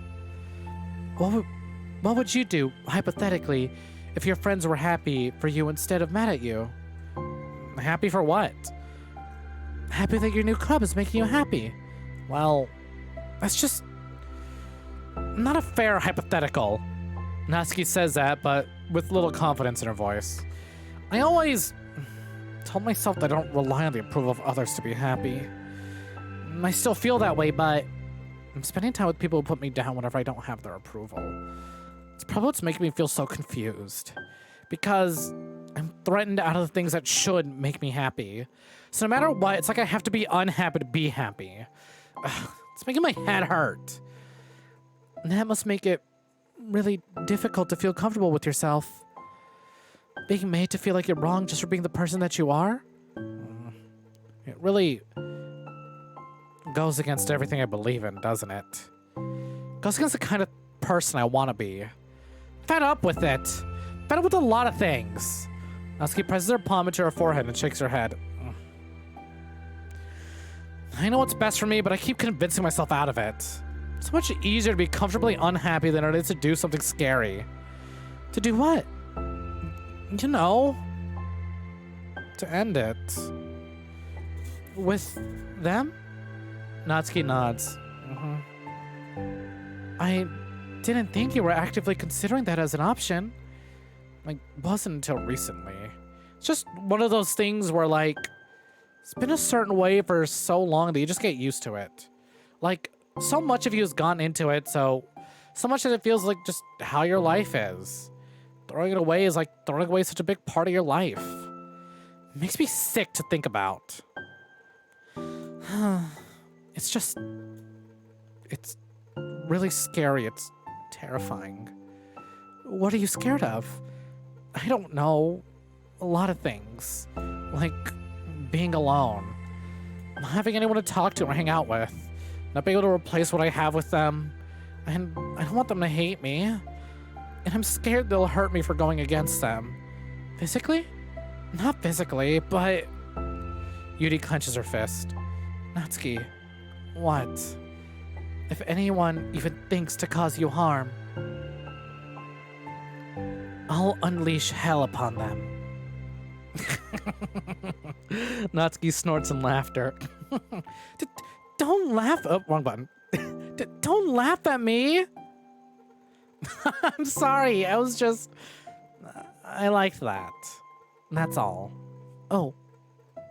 Well, I meant it. I know you did.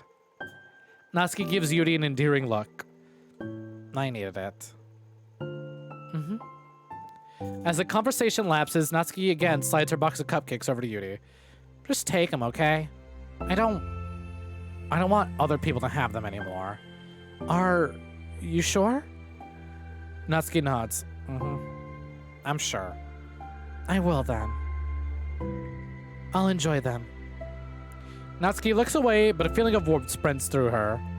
She folds under the feeling, knowing it'll give her courage.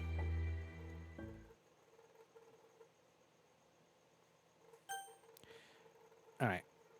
Another content warning: if you're fine with the others, but not okay with things like anxiety and panic attacks, again, tab out. Otherwise, let's continue.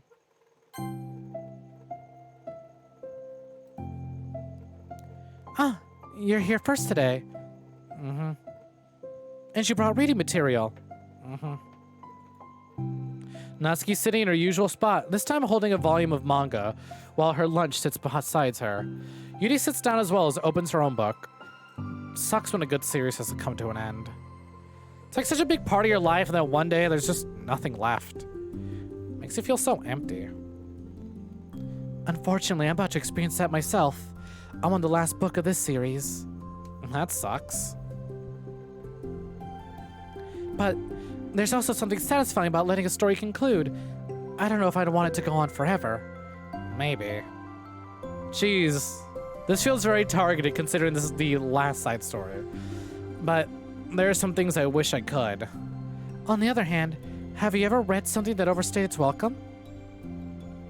Yeah, definitely. I can think of at least one thing I've read that got pretty unbearable like halfway through and the ending really sucked.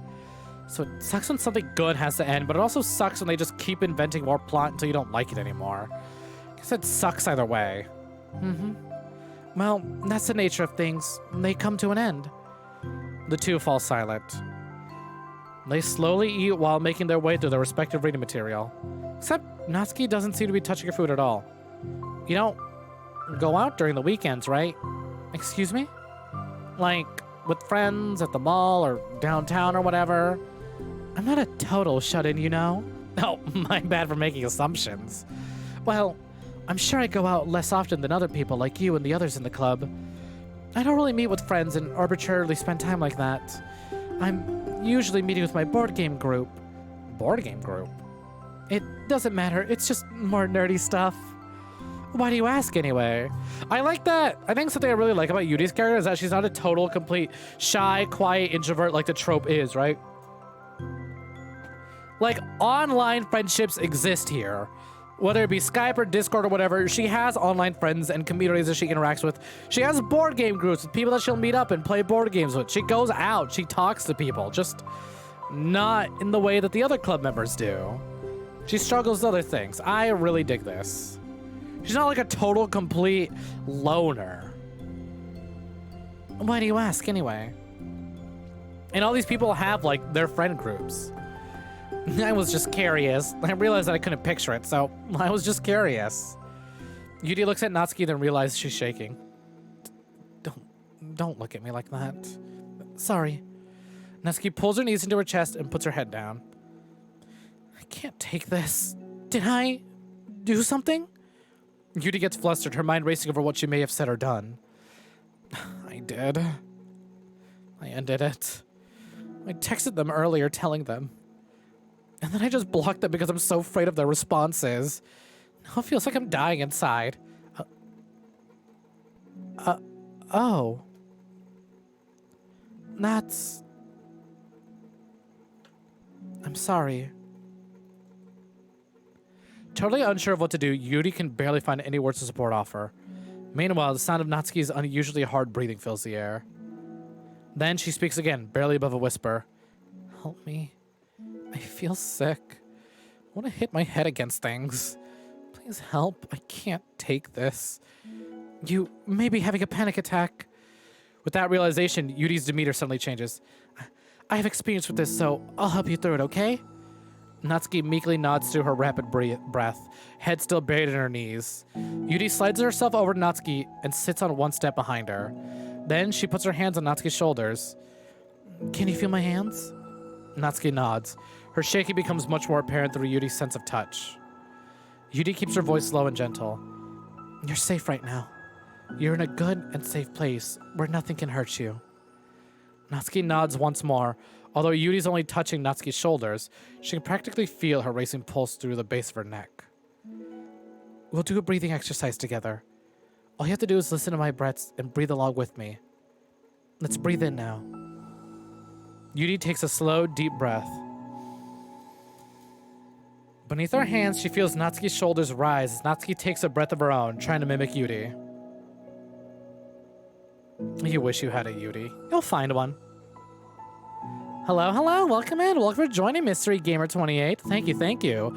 Apologies, I'd love to chat and do the whole welcome spiel, but this is a quite tender and serious moment. So I'll get through to this, but happy to have you. Welcome for joining. We're just doing some Doki Literature Club. We're finishing up the side stories, which are all very sweet and very beautiful in their own right. They exhale together through Natsuki's breath and shakes on the way out. That's good. Keep going. Yuri breathes in once more, and Natsuki joins her. They continue like that for a few more cycles while Yuri closely monitors. Eventually, Yuri feels like Natsuki rests more of her weight into Yuri's palms. Let's focus on the physical world. All you have to do is focus on the feeling of your breaths going in and out. And the weight of my hands on your shoulders. You're in a safe and comfortable physical space.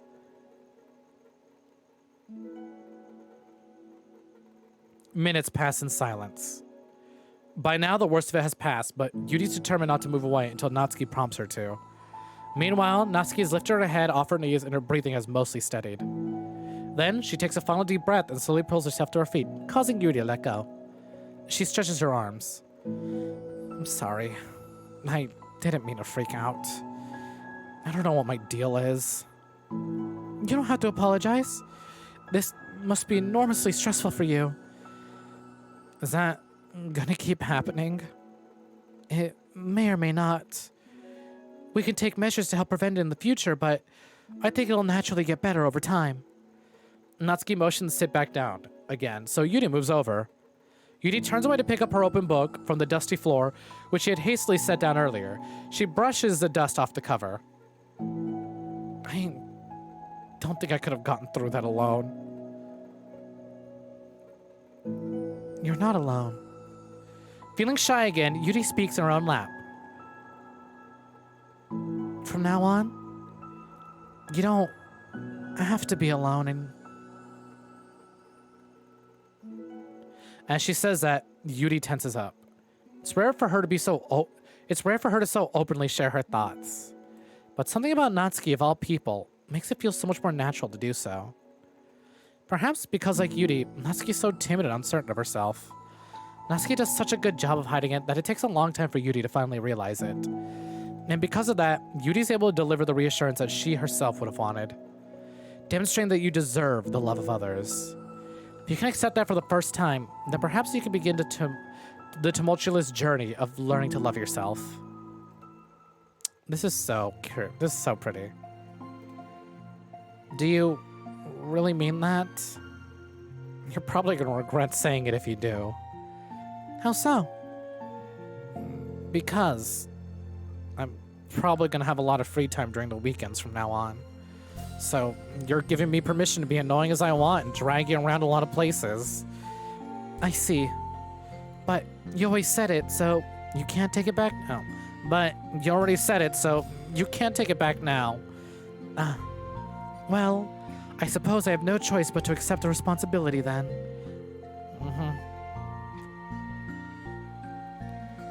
I know a good ice cream place. Oh? And that means you'll finally figure out my favorite ice cream flavor. Huh? What are you talking about? Oh, you don't remember. The first day that you came to Glub, you guessed everyone's favorite ice cream flavor. But for me, you said you had no idea. Seriously? I don't remember that at all. Oh, wait, yes I do. I said it was probably green tea. Yuri shakes her head. It's a good guess, but my favorite is usually to get chocolate and raspberry together. So good. Chocolate and raspberry? How fancy. How is it fancy? Especially if it's dark chocolate? Ugh, love it. Now that the mood's lightened up a bit though, welcome in. Welcome for joining Mystery Gamer. Happy to have you. What brings you along? Looking for VTubers? Browsing by Doki? Just going around, clicking randomly? Happy to have you though.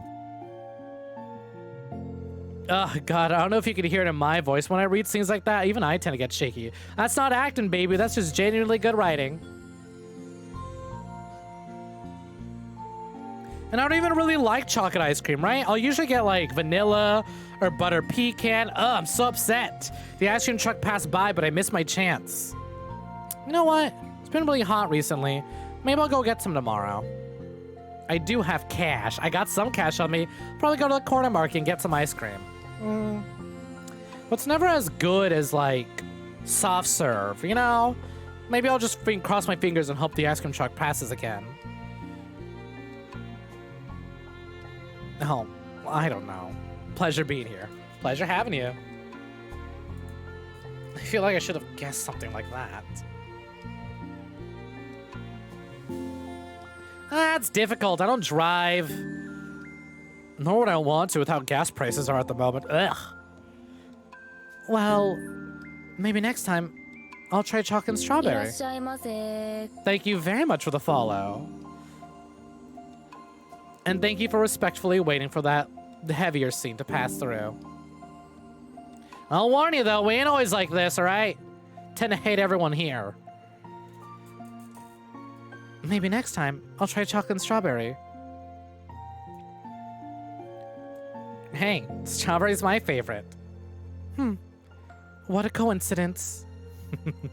I'm guessing she probably guessed, like, her favorite's probably strawberry. I think it helps to have something to look forward to. I still have this sick feeling in my stomach. But it's easier now to convince myself that I did the right thing. Is there anything better I could be doing? You're actually making some of that for your wife's birthday this weekend. Happy birthday, Seth's wife, Ms. Acacia. I'm sorry, Mrs. Acacia. She wanted to make fondue, so you're gonna try and pick some things up for the meal and make a dark chocolate raspberry liqueur fondue for dessert. Oh, God, making me jealous. Fucking dark chocolate's one of my favorite things. I don't like chocolate. I'm not a big fan, but I adore dark chocolate. Dark chocolate peanut butter or dark chocolate and like a raspberry filling. I could just... Oh my God, I don't give a fuck what it does to me. I'll take tons of it. Thank you for the hydrate.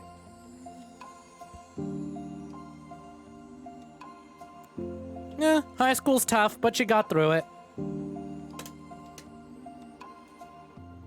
Not that I know of. I had a friend like this in high school, but guess what? We weren't like this with each other until past high school. Not that I know of. It's nothing that'll make this easier for me. Oh God, Obi-Dobi, stop. That's like one of my favorite fucking things. Sea salt goes so well with chocolate. And you already did more than I thought anyone could. Come to think of it, if we never talked about that letter you wrote. But I feel like we're way past that at this point. I don't even know what to talk about. Except that I think it helped me understand my needs a little bit better. The way I like to be treated. And the kind of friends that I want to have. That's why I want to start coming in the first place. That's why I want to start coming here in the first place. Even though I was so scared of causing more problems. I thought it was a coincidence that you ran into me here initially. Oh, well, no, not exactly. What do you mean? Nothing. I may have tracked you down first. With the help of Sayori. That's... But you said... I was shy, okay? I wasn't ready to, like... Whatever, you know what I'm saying. Replace the caramel with a bit of citrus bitter. It'll blow your mind. Ugh, fuck. I'm sure it will. Somebody send me cash like an order like C's or something. So I don't have to go all the way. I don't have to fucking spend all the money to go to like the nearest C's candy to me. Or like chocolatier, you know? Whatever, you know what I'm saying. Nah, you know what, fuck it. I'm gonna go on Amazon. I'm gonna order myself a fancy chocolate. Well, or, you know, I'll do what I can to find a fancy chocolate. Well, I guess... I'm glad that you worked up the courage. Even if it wasn't in your own way. I can tell that you've been making a lot of difficult decisions. It's brave, and it'll make things better in the long run. I think anyone would be proud of you for it. Anyone? You mean, like you? Yes, like me. Look at her cute little blush. She's getting all flustered. You know, I could get used to this. As long as you don't tease me too much. Oh wait, that was her. As long as, you know, I can get used to this. As long as you don't tease me too much. Fine. Just a little then? That's fine. I know how uncertain everything feels to you right now. But I really do think that good things are in store. Those are my honest feelings. Thanks. Feels nice to be reassured. The two girls continue their conversation through the remainder of lunch. But a new feeling hangs in the air, feeling of greater certainty in their path forward. In just a few hours, there'll be another literature club meeting where the 4 club members will happily spend their time together. Each of them, all with their own special qualities, have something unique that they can deliver to one another. Through friendship and literature, the club members will continue to grow and find happiness together. The end of each chapter is the start of the next. Beauty thinks to herself. Since she's about to finish her long-running series, it'd be best to have a new book start lined up. Perhaps this weekend would be a good time to visit the bookstore. Together. Now that was precious. And let's have a look at our new pictures. Oop, wrong button. Where is it? Oh, here it is. These were all so cute, and I'm glad we earned them all. Like, we have these, which are very obviously just, you know, dating sim, romance visual novels, CGs. And they're still pretty, and I still like these characters. Like this, I'd never seen this one before. And that was really cute. Definitely saw these. We got these my first time through. This was really precious. Still love this. But like this, no. Everything here, not canon. There is no such thing as a new 5th member. There is only these moments. You know what's a shame? That like if Doki Doki had just released as just this, I doubt it would have gotten as big as it was, right? It was all the horror and the scares and the ooh YouTube's bait that basically made it popular.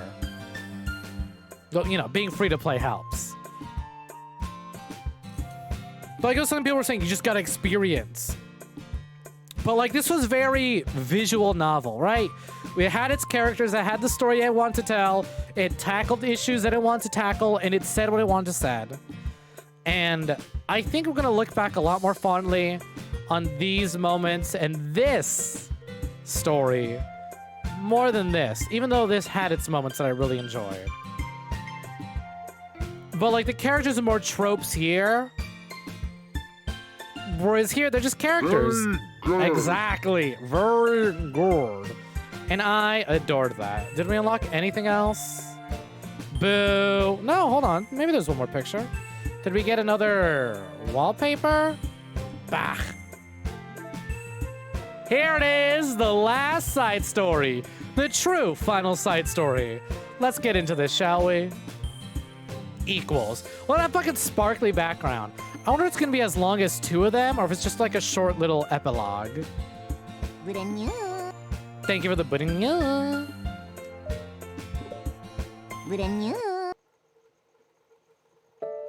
Okay, everyone. She said the thing. She did it. Catchphrase spoken. It makes the events even more impactful. As long as you read the emails, though, the emails say, right, different universes. Only a few virtual machine Monicas gained power. But now we have someone to blame. Stupid fucking metaverse. Fucking Zuck. Okay, everyone. We're gonna be taking a break from our usual activities today. I was thinking, since people are starting to talk about the festival, it's a good time for us to go over the general direction of the club and all that. I think it'll help us figure out what to do for the festival, you know? Oh, Sayori and I already came up with a good plan. Really? For the festival? Yeah, so the plan is okay. So the plan is this, okay? You and Yuri collect information ahead of time on which clubs and classes are doing food booths. Then, we take a map and plan the most efficient route so we get to the most of them before the lines get too long. Hey, that has nothing to do with the club. Well, you have to let me finish. All right. Fine, go ahead. Right, so basically, we get all the food that we can, we come back here, and we all eat together. That's all. Wow, I got tricked twice with the same joke. Monika's confidence shatters to pieces. Boo, don't be a hater. It's like you can come up with anything better. Look, even Yuri was thinking about it. No, I wasn't. I would really prefer to do something literature related. We can eat together another time. The festival is a unique opportunity. Besides, it's been quite a while since we've seen any new interest in the club. Yeah, I was thinking the same thing. We really get a shot at showing people what the literature club is all about. I'll tell you what, we can do both, right? We'll make time for your food mission and still put together a public event. Oh my gosh, yes! I was joking, but that's a really good idea. Well, I'm glad it's settled. I think the question is how to come up with an event that demonstrates everything you can get out of the literature club. Well, that's kind of tough because everyone gets something different out of the club. Okay, how about this? Let's go around and each have us talk about what we've gotten out of the club so far. That could really help us figure out what kind of reputation we want to build. Yeah, that's too embarrassing. Aw, we have so much to talk about. That's exactly why. I'm sure Natsuki feels the same way. Well, maybe I didn't plan on arguing against it or anything. I mean, it's a literature club. We talk about this stuff together, right? And the only way to get more comfortable with it is to suck it up and do it.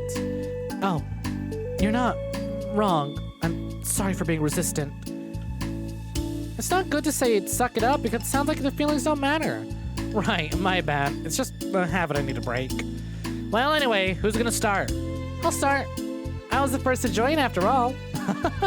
Wouldn't that be me? No, I want to go first. Fine, you can start. I don't mind. Yay. So, gosh, it feels like so long. I think I just joined because I wanted to have fun sharing poems with people.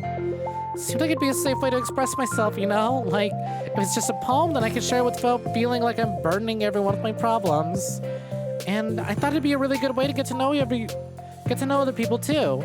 So, yeah, I was really surprised when I walked in and it was just Monika. She said it. She said the thing. Thing said.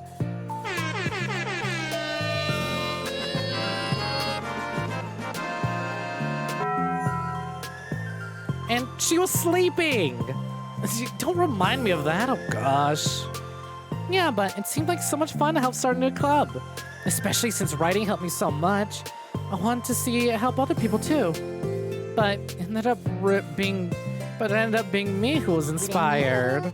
Because I remember feeling like Monika was just so sweet and mature. I could trust her with anything. Made me feel a lot less alone. Like having someone who knew even the bad things about me. At that point, I knew the literature club was going to be special for a lot of people. Yeah, I felt the same way. It really helped give the club a more cohesive vision. Yeah, and then Yuri joined, but she was so different from us, and Natsuki too. I think for Yuri, it really helped me take the lead before she was able to open up a little. But Natsuki was kind of the opposite, where she wasn't ready to get close to someone really quickly. I never really thought about that sort of thing. I really feel like I've gotten better at understanding people's different needs. And that makes me really happy, because my friends are just the most important things to me. And whatever new members we get, I want to help them in those ways too. I don't know if I would have continued the club if it weren't for you. Really? Mm-hmm. I know it wasn't too long, but it hurts to think about my behavior back then. I was really short-sighted. The only reason I came was to find others who were into fantasy. I suppose that was my idea of making friends with people. And I remember feeling uncomfortable because you and I have such different energy. It's such a specific idea of the kind of person I'd be friends with, so when Sayori tried so hard to get to know me, it felt like I was just wasting her time. I think I was naive to assume that similar interests were the key components of friendship. Sayori and I were able to be friends because she was able to think about the needs of other people. That's something I never knew how to do or even thought to do. But I stayed in the club thanks to that, and I started trying as hard as I could to understand people better. You really went above and beyond when it came to that. I was just super impressed. Well, I always hated that I don't know how to behave like a person who is easily liked by others, like the two of you can. And because of that, I spent so much time thinking about my own behavior and all the wrong things I said. But the whole time, I should have been thinking about other people instead, not myself. Once I started that, I was able to make friends with everybody else. Oh, also, I discovered that sometimes I'm a better communicator when I take the time to write rather than speak. It's so strange the way things turned out. It's so far different from anything I ever would have expected. But I'm happy. I suppose we don't always know what we really need. Oh my gosh, you're so cute. I'm gonna throw up. Okay, please don't do that, Sayori. Besides, I'm not cute. Hey, isn't that my line? Oh. Well, for me, it's actually true, so... Look, what are you saying? Nothing. I finished my part, so somebody else take their turn. My heart! Sayori, take some deep breaths. Okay, fine, I'll go. Yuri, I can't believe you're complaining about doing this and still went before me. What a show-off. I was just following up on Sayori's. It was the easiest to get it over with. Besides, you left out the most important thing you got out of this club. I did? Yeah, a regular supply of your favorite cupcakes. Oh no, I forgot that too. I'm a traitor to the Cupcake Queen. Neither of you are forgiven. Looks like only Monica will be getting cupcakes next time. No! I can't eat that many cupcakes. Yeah, very true. Only Yuri can. Hey! Well, I'm just putting off talking. It's kind of hard to talk about this stuff, but I guess when it comes down to it, I'm in a much better place mentally than I was when I first joined. And that's because everyone helped me realize that I had some really toxic friendships going on outside the club. It was honestly a really painful thing to go through. Having to cut them out still hurts to think about. I'm sorry, Natsuki. It's fine. I knew it was for the best, and I was right. I guess for me, it's all about feelings. I was only ever ridiculed for having feelings, so I thought the right thing to do was to just ignore them. It took me a really long time to realize it's not really how things are supposed to work. And I guess that's thanks to everyone who took the time to respect my feelings, even though I was being like the biggest jerk. I'm really sorry for being a jerk to everyone. I was really the worst. Natsuki's voice chokes a little. We love you, Natsuki. I just hate that I was like that. Everyone did so much for me, and I could never do anything in return. That's not true. Natsuki, you've done a lot more than you think. This club really wouldn't have been the same without you, and I mean that. Remember how judgmental I was when you first showed up? I was like, I couldn't accept anything other than my own idea of what a literature club was supposed to be. Apparently that was more important to me than the opportunity to bring you some happiness. You really taught me that anything that makes someone happy is worthy of respect. You even inspired me to start playing piano. That's something that means a whole lot to me. So there's no need to put yourself down. Okay. Natsuki wipes her eyes. You helped me a lot too. So much fun to have you around. And you helped me become a better person. Having a problem doesn't make you needy or inconvenient. It means that there's something that needs to be better for you, and you always deserve that. I agree. Seeing us have some of the same struggles made me a better person as well. I wouldn't want to change that about our time here. I don't think any of us would. I'm sorry I got all dramatic again. That's all I want to say, so Monica can go now. There's no need to apologize. It was something I want to talk about anyway, because it made a big difference for me. I was always such a strict perfectionist, whatever it took, who never took enough time to believe in the best of other people. But everyone kept proving me wrong. I made the mistake multiple times, thinking that my way was the best way for everyone. Or thinking that I need to solve other people's problems. But I think being a leader means that you have to acknowledge that you're not perfect. And the best thing you can do is help guide people, rather than do everything for them. We're all good people. We're all equals. She did it! She said the name of the episode! Holy shit. I think that's the most important thing I've gotten out of this club, realizing what that really means. Sayori, what are you doing? I just thought that we should be writing some of these things down. Things about the club that are valuable to us. With a piece of chalk in her hand, Sayori writes the word trust on the chalkboard.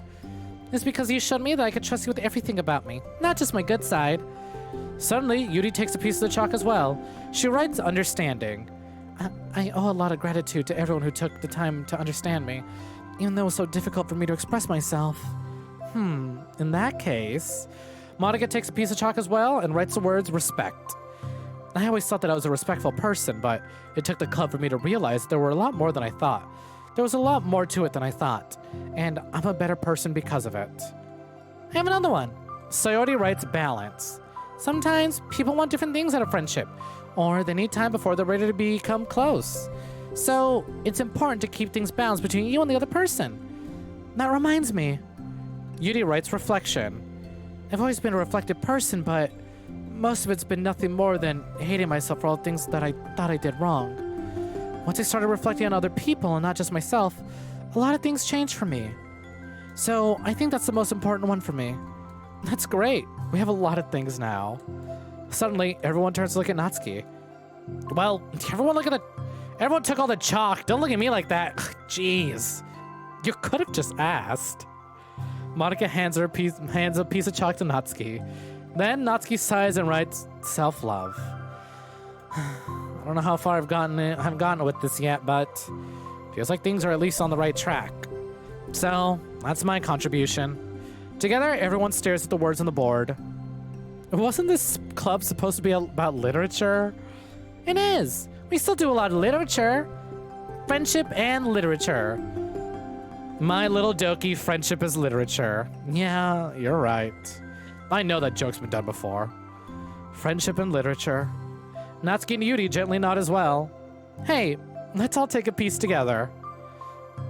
We don't have one yet, right? Hey, you're right.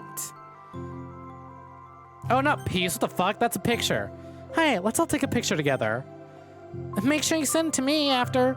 No, wait, can I brush my hair first or something? No, you're fine. You already have the best hair out of all of us.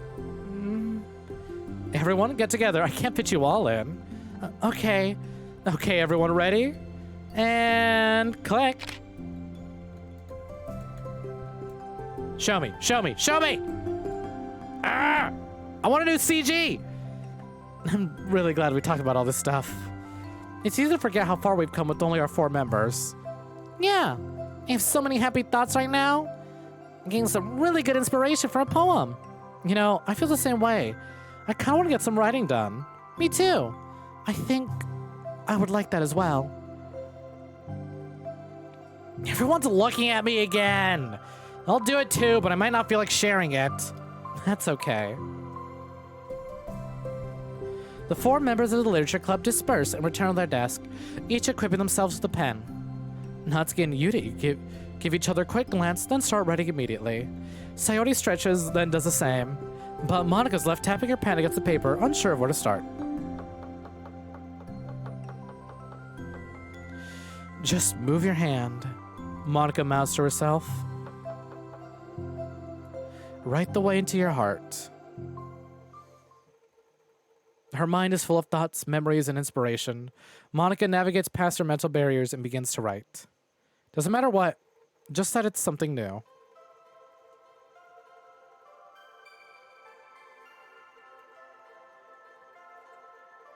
Oh, we're doing the little music video with the flashback. Not flashback, but like little... What is it called? Doki Doki Literature. Hey, credits, okay.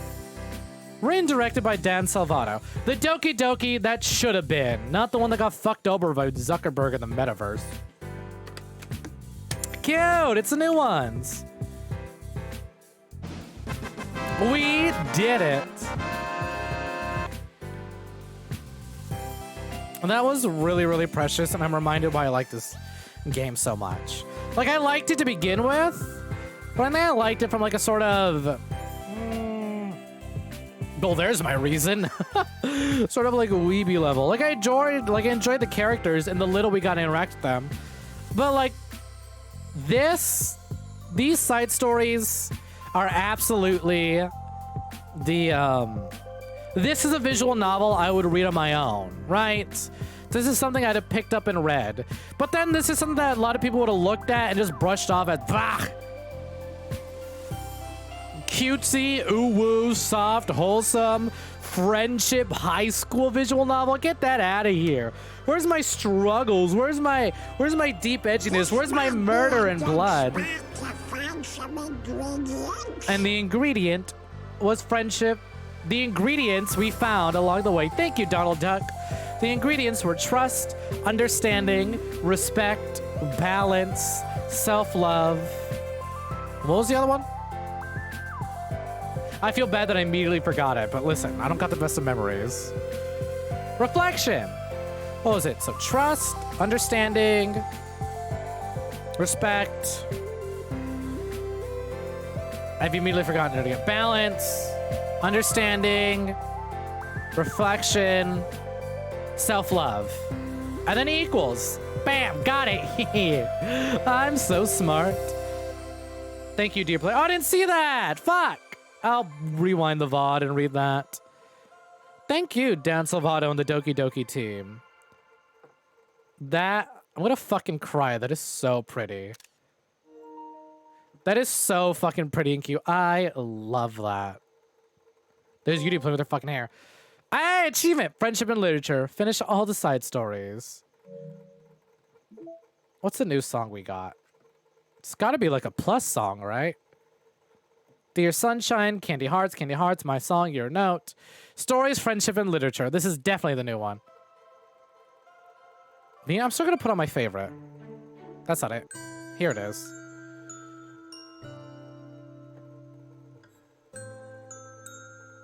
I'm gonna go through this. I'm gonna add it to these playlists because so far I only have Dear Sunshine. Should I play Dear Sunshine? I feel like I'm gonna start crying. I did have to hold back tears a little bit. But it's sort of like happy to, you know what? Hold on. Let's go to our pictures first. What? Are you kidding me? I'm still missing one? Oh, you gotta be shitting me. I genuinely don't want to go through the main game to 100% it. After what I just read, I'm probably not even gonna read. I'm just gonna mash and try and get my achievements. But like, I genuinely don't want to go through the main story, the original story after that. I feel like that kind of kills it. But you know, it's like Seth mentioned earlier. It makes it all the more like heartbreaking. Did I get the quick ending? I did not. Aw, wait a minute. Oh, that's so precious. Okay, now everyone make a funny face. Fucking Monica and her duck lips. Jesus, those lips are so rendered. What the fuck? Fucking Yuri not sure what to do. Still playing with her hair. I'm gonna cry. Look how adorable Sayori looks. I gotta say, out of all the new renders, Sayori's new render and look is my absolute favorite. Like, not to shit on the old art, but I don't know, Sayori just did it. Sayori to me felt like a Natsuki face with like different hair. It's a shame, right? But like the new renders, the new art really translate the characters and their personalities so much better. And the artist has absolutely evolved, and these are seriously fucking gorgeous. Man, it's like, I think Sayori has like my favorite expressions out of all these. And not just like her sprites, but like this too. Monica's still my absolute favorite, love her. Really absolutely adore and appreciate Natsuki's character a lot more. I have been pleasantly surprised by each new thing we learn about Yuri, and that she isn't just a shy, quiet introvert with no friends, loner type girl that we thought she was. Oh, God, adore this. Kind of wish we got one more poem, you know? Oh, come on, you can't give me that. I'm not making it my wallpaper. I already did that with my phone. Finish all the side stories. Cute. I remember this art. I remember when they released this.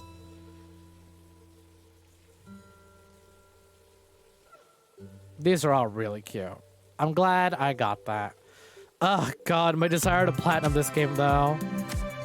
I'm just gonna suck it up and I'm just gonna have to eat it and it's gonna hurt a whole lot. I'm really shocked at the like lack of mail, right? I know none of this matters, right? All these like file shit, that's all about that's about the main game. Who cares about that? We got the better game in the end.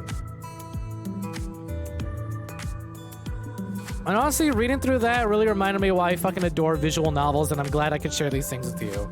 Ugh, God, I hate being vulnerable, not my haha, I hate funny. Finishing this, I think I know exactly what I want to start next week.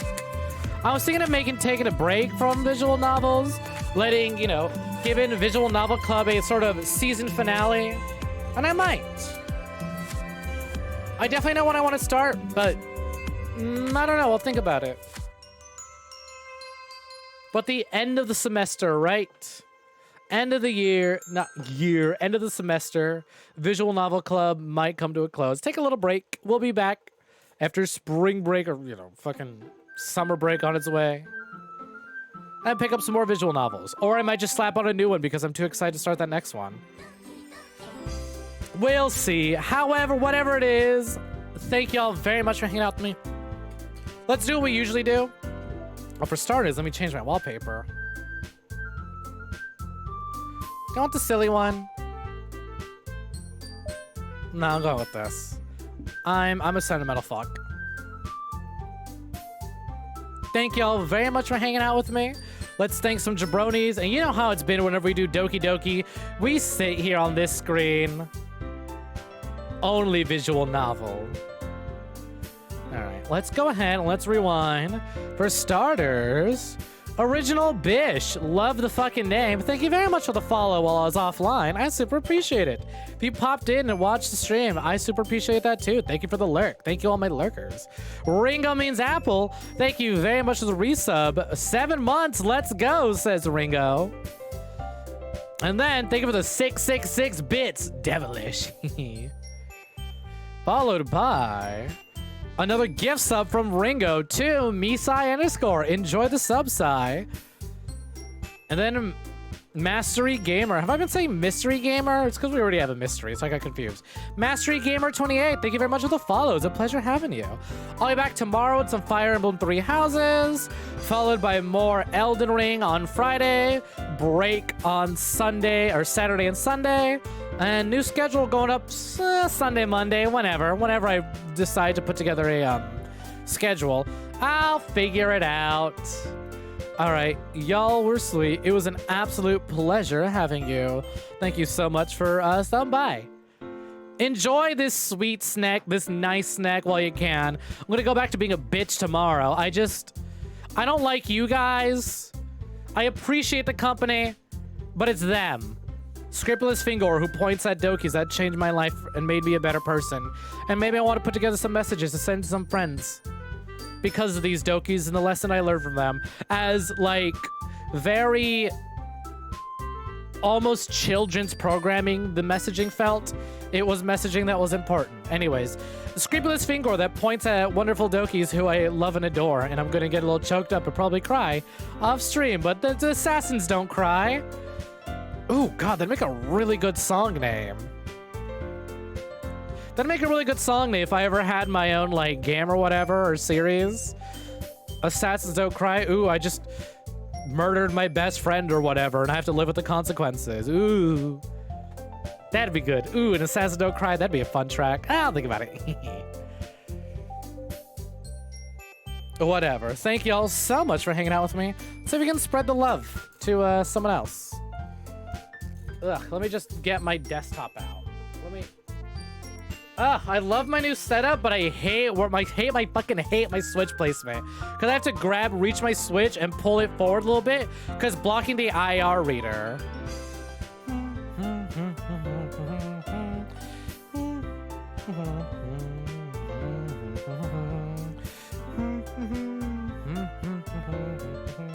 All right, who's online and what is everyone playing? Oh, God, I love them. And even though she went through, honestly, kind of the least amount of character growth, even though she went through, like, the least amount of growth, it's still my favorite. Still 100%. 100% correct. Monica's my favorite.